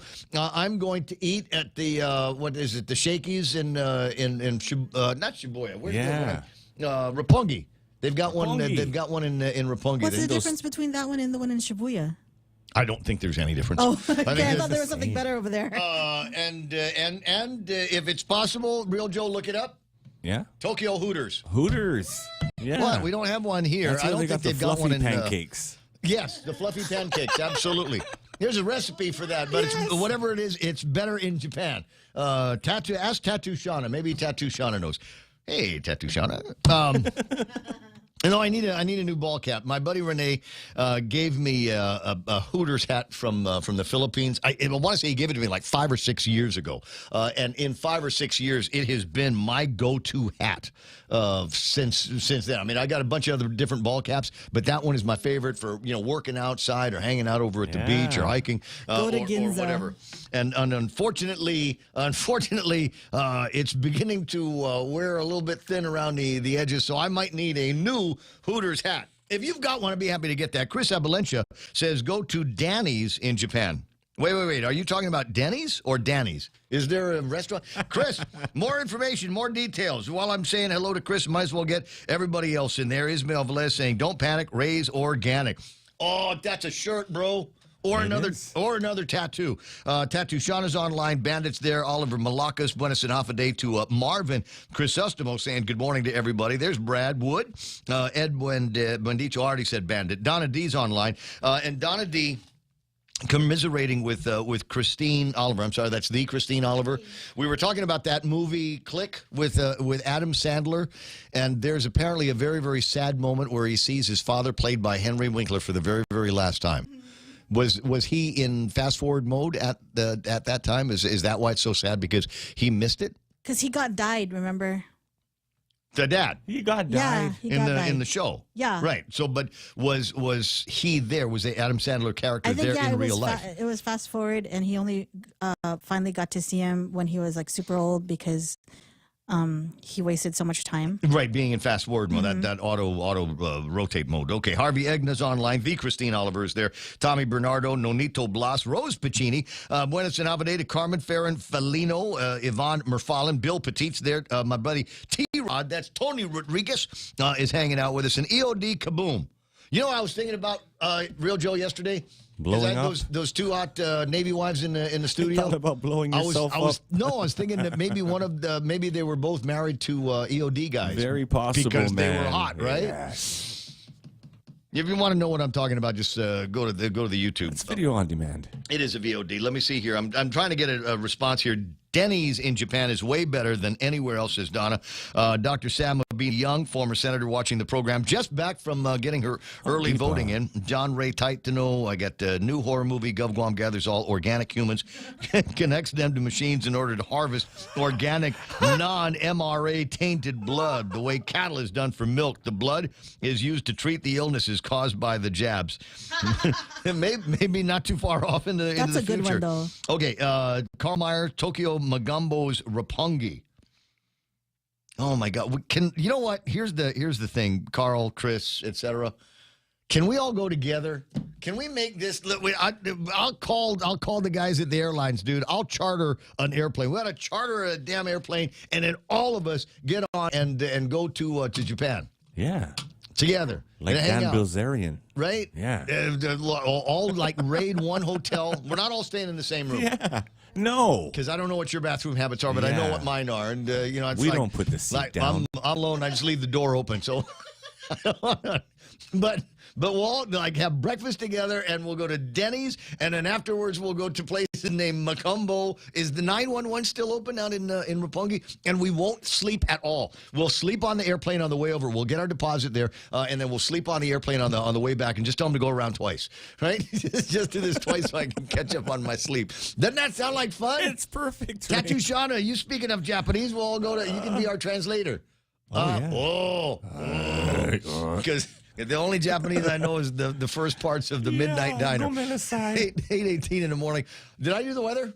No, but it's beautiful outside. Yeah, right never now. mind. It's going to be nice today. It might rain a little bit later on once we get out of the zone that we're in, but I don't see that happening anytime soon. So, could be a grill marks day. 8:18 in the morning. I'll be right back with my friend Phil Eddy. Family Finance has been serving the people of Guam since 1959, and they will continue to be there for you in the years to come. Whether you're looking to get a personal loan for that summer vacation or paying off those long overdue bills, Family Finance has got you covered. Apply for a personal loan from $1,000 up to $4,100 by calling Family Finance in Hagåtña at 671-475-4545, Upper Tumon 671-647-5626, or in Dededo 671-633-4473. Stop by Olive Garden for their never-ending pasta bowls. Available for lunch and dinner. Choose a pasta, choose a sauce for $19.99. Add a never-ending topping for $7.99. You can mix and match your refills at no extra charge. Refill again and again. Your entree comes with never-ending soup or salad and never-ending breadsticks. Promotion is from October to November 20th. Olive Garden open every day from 11 a.m. to 2:30 p.m. for lunch and 5 p.m. to 9 p.m. for dinner. Please call 671-989-0008. Portions are not available for takeout.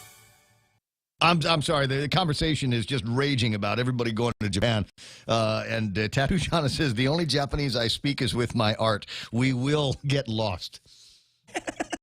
But hey, isn't that the best thing to do? Is you're like in a different country where they speak a different language, different. I mean, even a different climate. For heaven's sakes, we're moving into the cooler months in Japan. So with sweater weather and all of that stuff. Wouldn't that be great to get lost though with Tattoo Shauna and everybody talking to her in Japanese because she's got Bachiko eyes? Yes. They'll talk to her in Japanese. Just, 20 after 8 o'clock in the morning. Ray Gibson Show brought to you by APL. American President Lines, a global presence with a local home. Also being brought to you by the guys over at Guam Regional Medical City. The first choice for all of your medical needs. No, your health partners. There we go. The Coconut Wireless is back. The Ray Gibson Show. Call now, 888-TALK. That's 888-8255. Yet more information from Donna D about a place called Jonathan's. The Japanese Denny's, she says, unlike the Denny's that we have here on Guam, where you got crazy people hanging out in the middle of the night. Yeah. There are apparently whiskey sours on the menu. And I many years ago swore off whiskey sours.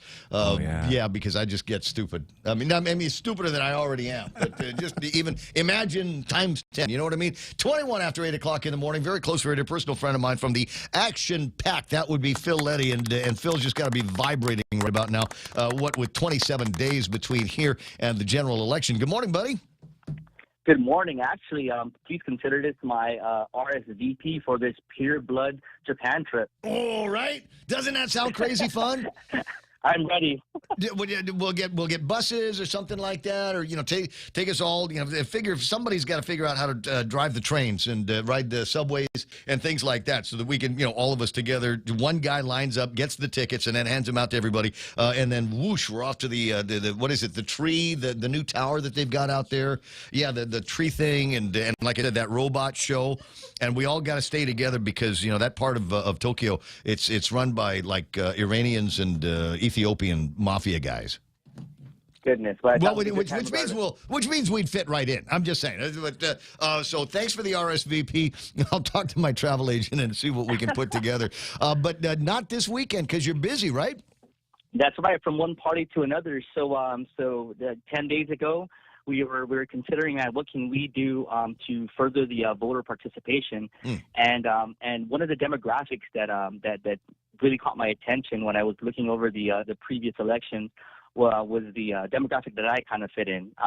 Anywhere from the 38-year-old all the way down to the 18-year-old. Gen Z, right? The Gen Z and the millennials, half of the millennials, when you take those populations on Guam, they're really only represented less than 25% at the polls, and that was kind of sickening to me. So I say, how do we get their attention? We throw an awesome party. Even though I'm not a member of that generation, I think that sometimes you need to be schooled. So I will attend in order to provide you, the years of wisdom and partying and motivation and things like that. And it's open to all, and I do believe that that's what will accomplish what we're trying to do in building their interest to have that voice in the polls. Well, so we've got to get the word out to everybody and let folks know that it's going to be happening. Where and when? Well, the cool thing about what the Action Pack and my team, what we're doing is we're bringing back Hard Rock Fridays for one night only. Most people thought Hard Rock was completely closed, and many people do remember back in the day with the old Kaya band, Fridays at Hard Rock, 4 in the morning, 100 people waiting outside the doors at 11 o'clock at night. I mean, it was just bananas, and we're going to bring that nostalgia feel back. We're also going to be helping a struggling business on island that they've been waiting tirelessly for the tourists to arrive. And I spoke with their management team, and I said, "This is why you also need to have a business plan to cater to the local community." They're all about it. They're happy that we're going to be bringing a crowd to them. So it's going down this Friday from 7 to midnight. It's going to be called Hard Rock the Vote. It's a play on obviously the hard rock, but it's also a play on the Rock the Vote movement that's in the mainland, which is a real huge voter initiative push. Now, the action pack, for those of you that are listening, I mean, it's a part of the chamber family, though that doesn't necessarily mean that it is partisan. I'm sure that as in other action packs in the past, it's a look at all of the candidates, gubernatorial candidates, attorney general candidates, certainly senatorial candidates, etc., to find the best and the brightest of them, and folks that are thinking kind of along the same lines with members of the private sector and the business community. Largely conservative, largely Republican, but that doesn't mean to say that there aren't members of the Democratic Party that have found themselves the beneficiaries of some attention by the action pack. Will you be inviting many of these candidates down to the Hard Rock the Vote event? Absolutely. And to touch on your point, prior to the primary, I interviewed about 17. I did an open call to all of the candidates running in the primary. 17 answered the call. Many of them were new faces, and I was pleasantly surprised that we do put our stance up front. We don't hide the stance that we are pro-business. And many of the Democratic candidates, during our interview, which you can find on our YouTube channel, they would also agree that if we're counting a surplus, we got to give it back to the business. We got to help the economy. So I was pleasantly surprised. And to answer your question, I also put an all call to every candidate. I welcomed them and invited them to this Hard Rock the Vote party. But I did stress this is by no means a campaign event. This is a party for the people. Right. And they will not be taking the stage. They will not be taking the mic. But it is very important to take the crowd and to hear the concerns from any demographic that will be represented that night. All right, now, here's the kicker. Here's the kicker for the event. You can only attend if you are a registered voter. If you are not a registered voter, we will be able to register you on the spot, or you can pre-register online using GEC's wonderful website function. Right. And you can check that out. It's right at the front page of the Guam Election Commission on the same thing, I believe, as the countdown to check if you are a registered voter. And that's all you need to get in. Is it no cover charge? No cover charge. And one of the things that I'm really trying to do my part in educating, or at least pleading with the younger demographics, because I still get messages. I'm like, we're putting on an awesome party. We have a killer lineup, and people all you need to do is register. And they're like, well, how much can I just pay to get in? And I'm like, you're not grasping the of your voice right now. No, don't let them vote. If they can't get it, then they're too stupid to grasp that. Then maybe we don't want them voting. Yeah, but in conversations with many of them, and this is what I stress with the candidates, I said our goal is to create an open atmosphere to attract those who feel intimidated by our local election process. And we're encouraging all candidates to have a presence and have a chance to meet and chat with our guests, because there are many that are shunning voting, even for the first time, because out of fear or because they feel it divides communities. And I say, well, we have the voice. You have the voice to decide who gets to represent us, who makes these laws going forward. And the only way you can do that is if you vote. All right. I like the idea. Now, I've been a while since I've been to the Hard Rock Cafe, so I can't remember exactly. They've got some great food. They've got obviously some great drinks that they can mix up for you, and cold beers that they can throw over the counter. The same thing is happening now, right? We got any drink specials? Do we have any restaurant specials that we can get? What's the going rate for a hamburger? Is there going to be a special price on the chips and dips? Yeah, so they are working. Chef at Hard Rock. We had a meeting. They are working on an awesome Chasers menu. Quick and easy eating to really cater to the type of party we're going with. They're not going to have their full sit-down menu for the evening, because it is from 7 to midnight. Right. But they're definitely going to have great drink specials. And I just want to give a huge shout out to a company that said, hey, you know what? We believe in this movement. We believe in what you're trying to do. So big shout out to Ambrose and Kern Guam. They're coming through. They're helping us with awesome audio setup and with some of our talent that evening. Right. So we have two great DJs, and then we have KPV and the homies. They are awesome. They're an awesome band. They've been jamming at a lot of different venues here on the island. And I know everyone will be pleasantly surprised that they haven't heard them before. wanted to hear them that evening. Well, it's a great opportunity for many people that for whatever reason have been avoiding Tumon. Get back into Tumon, spread some of that money that you've got around and help these businesses out. I think that's a great turn for obviously the Hard Rock and the people that work out there, and maybe even some of the other places. You stay there all night if you want to, or otherwise check out the guys over at Slippery Fish or Porky's, Foreplay, Vikings USA. I mean, there's a whole number of businesses, legitimate businesses down there that are employing people that could use some attention and use a couple of bucks passing through the door. All right, so 7 o'clock this Friday night at Hard Rock Cafe. That's correct. All right, Phil, do me a favor. It's Wednesday. I'm probably going to be working half day tomorrow, but give me a call again on Friday morning so that we can prime the audience and let them know about the fun event that night. Man, I sure will. And real quick before I jump off, I just want to give a teaser. We are the Action Pack. We do have 2 voting bands that we are going to begin taking schedules. Schedules are calls for those that do not have the means of transportation to get to the early voting polls. Nice. So we are going to start circulating that flyer for those businesses that want to take advantage of that. We can swing by a business, pick up 10 to 20 employees, bring them there, bring them back. Save the gas. Gas is back up at $5. So let's save some gas and let's get your voice heard. Phil Leddy from the Action Pack. How do we find you? You're on Facebook, Instagram, all the usuals. Facebook, Instagram, and 777-0240. 0240, because I always say, what's the phone number, and I don't write it down, and that's when people call me and say, what was that number again that you talked to that guy about? 831. Phil Leddy, you have a fantastic day, and there's a very, very real possibility that you and I might be swinging beers at each other on Friday. Appreciate it. Thank you, guys. All right, bro. Bottom of the hour on the Ray Gibson Show. Donna D has got her last big look at news and headlines. That's going to be coming around in about 60 seconds. Be right back. A cat has 9 lives. Baseball gives us 9 innings and 9 players on the field. Greek mythology introduced us to 9 muses. A stitch in time saves 9. Everyone wants to dress to the nines or have the whole 9 yards. And happiness is found on cloud 9. This election, please vote number 9, Attorney Thomas Fisher for Senator on the Republican ballot. I'm Thomas Fisher, and I approve this message. Drake Diaz, Treasurer. A message from KFC's Colonel Sanders. I spent months searching the world over for the very best Nashville hot chicken recipe. Then I found it in the last place I ever expected, Nashville. KFC's new Nashville hot chicken with a legendary blend of spicy and smoky flavor. KFC's Nashville Hot is back on Guam for a limited time. Get yours today. It's finger licking good.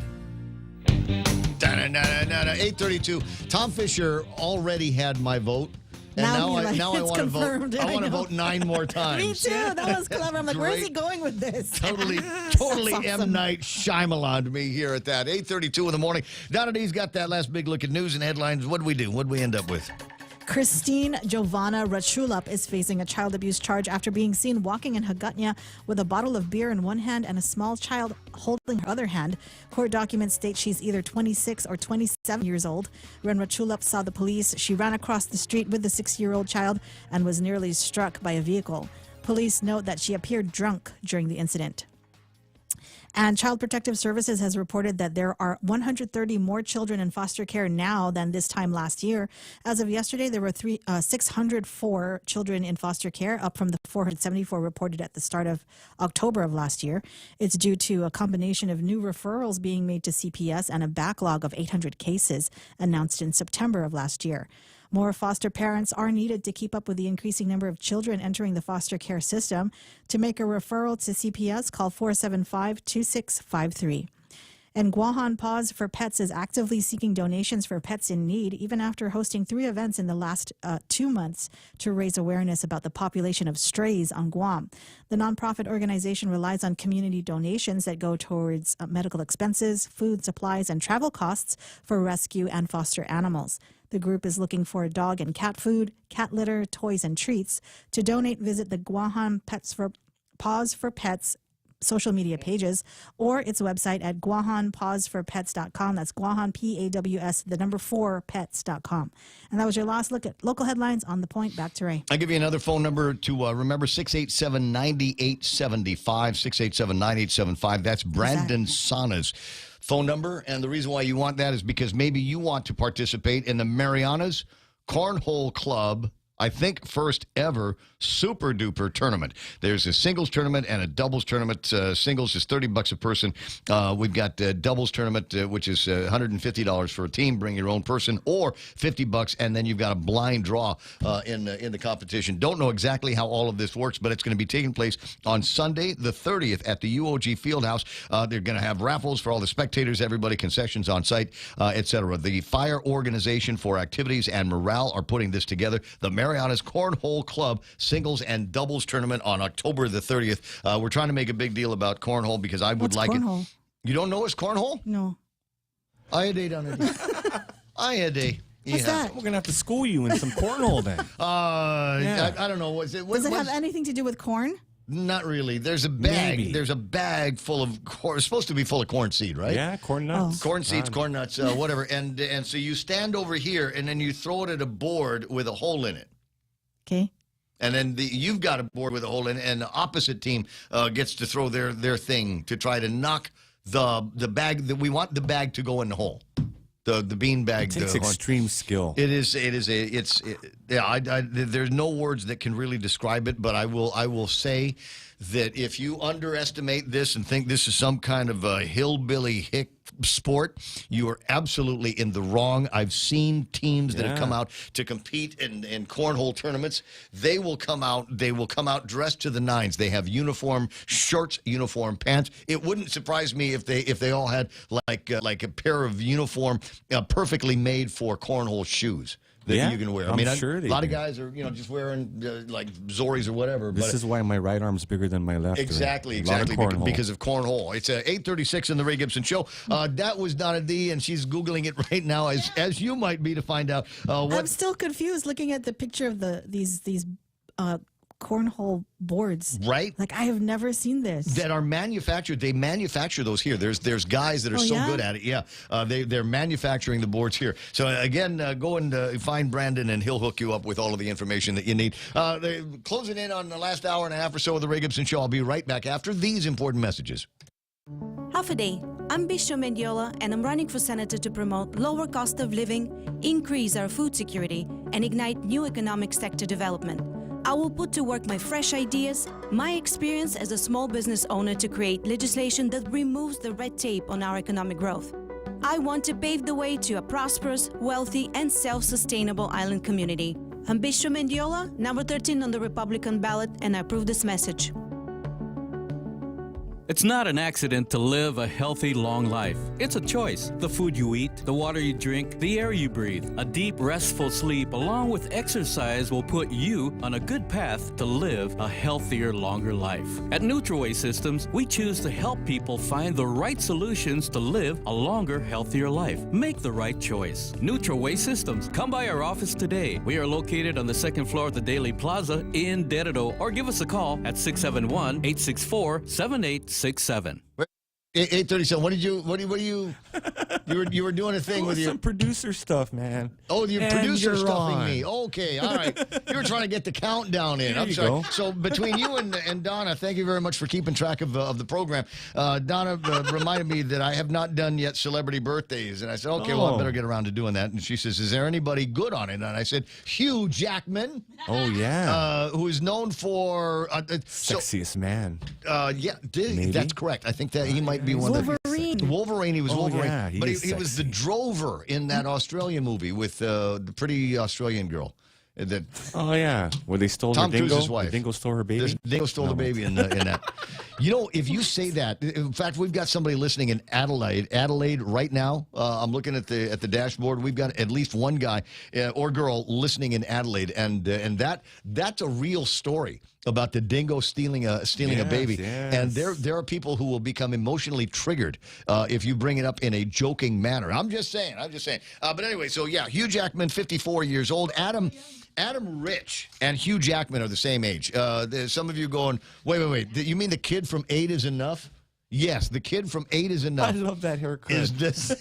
Is the same age as Hugh Jackman. Kirk Cameron, also a child actor, is 52 years old. Laura Trump, happy 40th birthday. And for those of you that follow the world of music, Sam and Dave's Sam Moore is 87 years old. Some of you might have written him off as possibly a corpse or achieving room temperature, but no, the man is still alive. 20 minutes away from 9 o'clock in the morning. What do you want me to do now?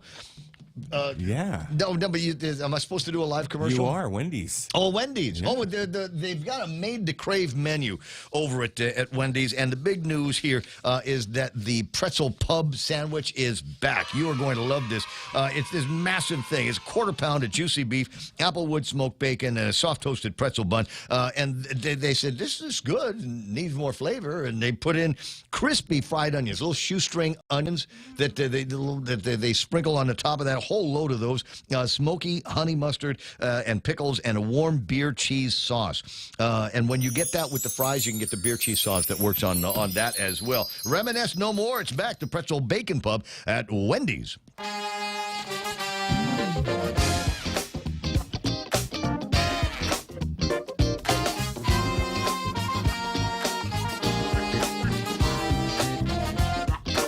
The crap going on Guam, and you guys want to talk about cornhole. I've got not one but two marks on the subject of cornhole. We'll go in the order that they called in. Mark Cruz off at Tuan. Hi. Hi. Well, before cornhole, Pneumatic Fiesta was this past weekend, and there were a lot of tourists there. Yeah, and, that's Mayor Bada had a canopy over the basketball court. Nice. I saw a lot of tourists. I was at Cook's place, which wasn't as big as Bada's, but yeah, it was well worth it. Is it just the most fun making Mayor Bada laugh? Yeah, he's got that laugh. Oh my! It's one of these things. You hit the nail on the head. Once he gets started and he gets into that mood and he just starts laughing, and you want to just be near him. You just and it's one of those things. I remember we were getting together, one of these mayors and Carl and Ray Gibson kind of fun get-togethers, and I invited this buddy of mine from Japan.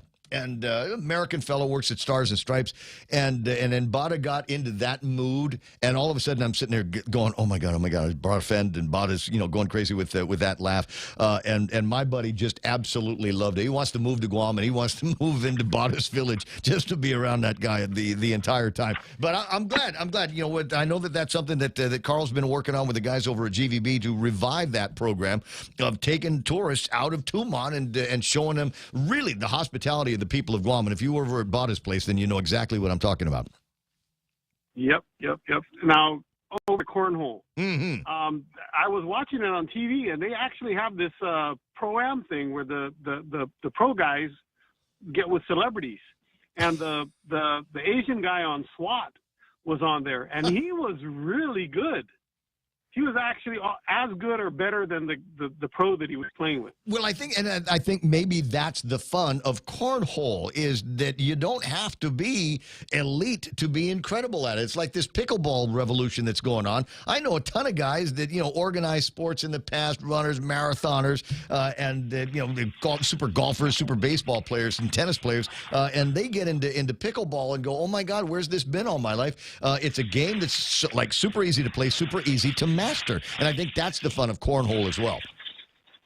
Yeah, and the GCA has a couple of cornhole sets that we use for some of our events. So yeah. It's I haven't tried it yet, but yeah, it seems like a fun thing. It's the handgun. What is it? The grenades and what is it? The game with the horseshoe thing. Horseshoes and hand grenades. That's what we call it. It's one of those games, easy like horseshoes. I got the concept in my head. I just couldn't get the damn words out of my mouth. I'm feeling like Joe Biden here all of a sudden. The thing. Anyway, I appreciate you calling, Mark. I'll see you soon, and maybe the next time we do something over at the GCA, me and you can play as a team. Shoot. There'll be beer involved, trust me. I'll talk to you a little bit later on. Got the other Mark wanted to talk about cornhole. Good morning, bro. Raymond. Hey, cornholio. Hey, I'm going to give you history lesson. Okay, go ahead. Okay, horseshoes were the first ones to come out where it involved 2 sticks, heavy items, and a lot of drunk people. Okay. Okay. They decided. I'm with you. I used to hang out with a bunch of my white friends over at the Polaris Point, where they got the things, and there was a nice little barbecue place that they had there. And sure enough, there were a couple of places that were spaced exactly the right distance for horseshoes, and that was a great way to spend an afternoon with your buds. Yeah. Then it progressed. It progressed into lawn darts. Which also involved a bunch of drunk people and 2 points of access and a bunch of throwing things. Yes. The only problem is the drunker you got, the more you wanted to try to catch the dart. With your head. With your head, your shoulder, your hand. So they finally figured out, no, that's too dangerous, so they outlawed it. Okay? So they figured out they're going to go back to horseshoes, but then they're realizing the older you get, the less you can throw because the horseshoes are too heavy. So they go with figured out, okay, we're going to get a bag of corn, and you can tell this came from the South. Okay? Because it's a bag of corn, 2 holes, a board that's slightly tilted, and the strategy is to get your bag of corn into the hole. And you got the tactical part about placing it so that you either push the other bag in or you knock the guy out of position. Yeah, I've got so many things in my head that I want to say, but I don't want to jeopardize the license. But the crazy part about it is, okay, this is the modernized, progressed horseshoe. A guy can have a leaner, another guy can knock that leaner off and get points for him, just like the bag. So basically, this is a drunk man's game. Very cheap, but now they figured out a way of making it very safe unless some idiot decides to put rocks in bags instead of corn. Until the handguns come out. Well, I do appreciate the history lesson. But hey, I've tried it.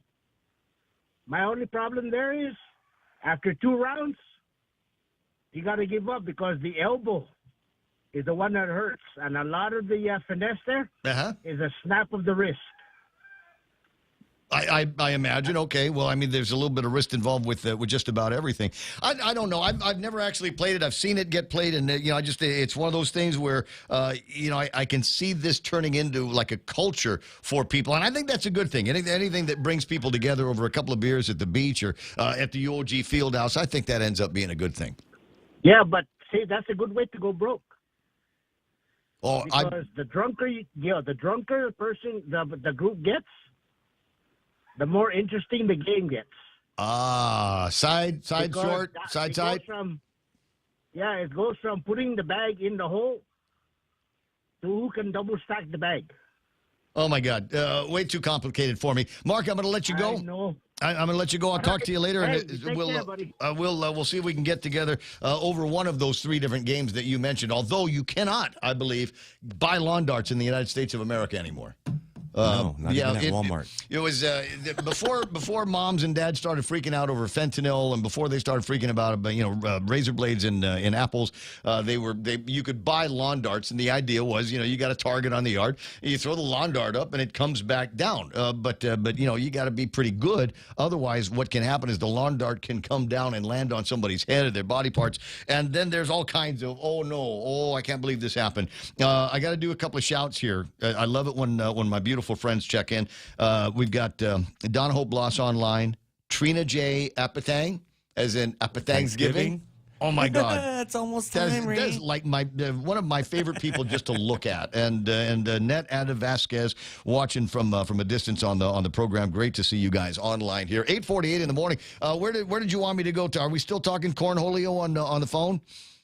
Yes, we apparently are. So many people love cornhole. Seamless on cornholes. All right, well, I'll bite. What's on your mind here? Seamless. Hey, that game, that cornhole, that's just another colonialist trap. What happened to Boston? Boston is the game. But tomorrow here on Guam, Boston, that's not a cornhole. as a matter of fact, cornhole used to be a derogatory term. Right? I thought I was already in full on Cassie mode. I didn't realize I was in competition with the king of the Cassie. No. But Boston, that's our game. I don't know why they don't promote Boston. I don't know either. We should find out who's got a good Batu game that we can go and sit around and watch. We got to need to stick the thing on YouTube and take over tennis courts in the UOG Fieldhouse for professional Batu. And the thing about Boston, it's a tighter hole. Oh my God. Oh, this guy! I'm no longer in control of the radio station. I've handed it over to the callers. I gotta let you go, man. You have a nice one too, Marcelo. 849, the Ray Gibson Show. I don't know how to top that. I'm going to leave that to Jack. Jack, it's your turn. Well, people also forget. I mean, you got the Basu, but let's not forget the Coconut Olympics, man. You need to pass Patrick Lujan and Rick Nalta to bring back that Coconut Olympics because, I may not medal, I may not win a trophy, but in the Coconut Olympics, at least I will have the scars to prove that I competed. So let's bring back the Coconut Olympics. I know Barney's Beach House is no longer, but we should bring that back. And I think that's something that at least you and I can compete in. Oh, absolutely. There have been attempts to bring it back. In fact, there was the most recent one might have been about 2014 or 15 over at Beach Bar at Gotnia. I remember there were opportunities. I want to say that they got together with a couple of biker, I was going to say gangs, but bike clubs, and actually did the Coconut Olympics, raise some money for the affairs that they were up to. I don't have a problem with it. I'd love to be. In fact, let's bring back, even temporarily, a Bonnie's kind of location for all of that kind of thing. They're trying to do a beach bar, obviously, over at Gotnia. Run out of time. I have clients coming in from the airport, and I picked up some clients early this morning on a late flight. The governor came in on that flight. But what was interesting, because this is like the third straight week that I picked up clients, and there were more passengers deboarding and transferring onto the next flight than were getting and exiting the airport. So I know that somebody earlier in the show said there were a lot of tourists here. But I'm seeing some on the Korean side, but as part of my bread and butter, it's not making it on the Japanese side. So, no, it's going to be tough for Japan. I mean, among other things, have you seen where the yen is at today? Yeah, well, we first talked about it on your show a couple of months ago.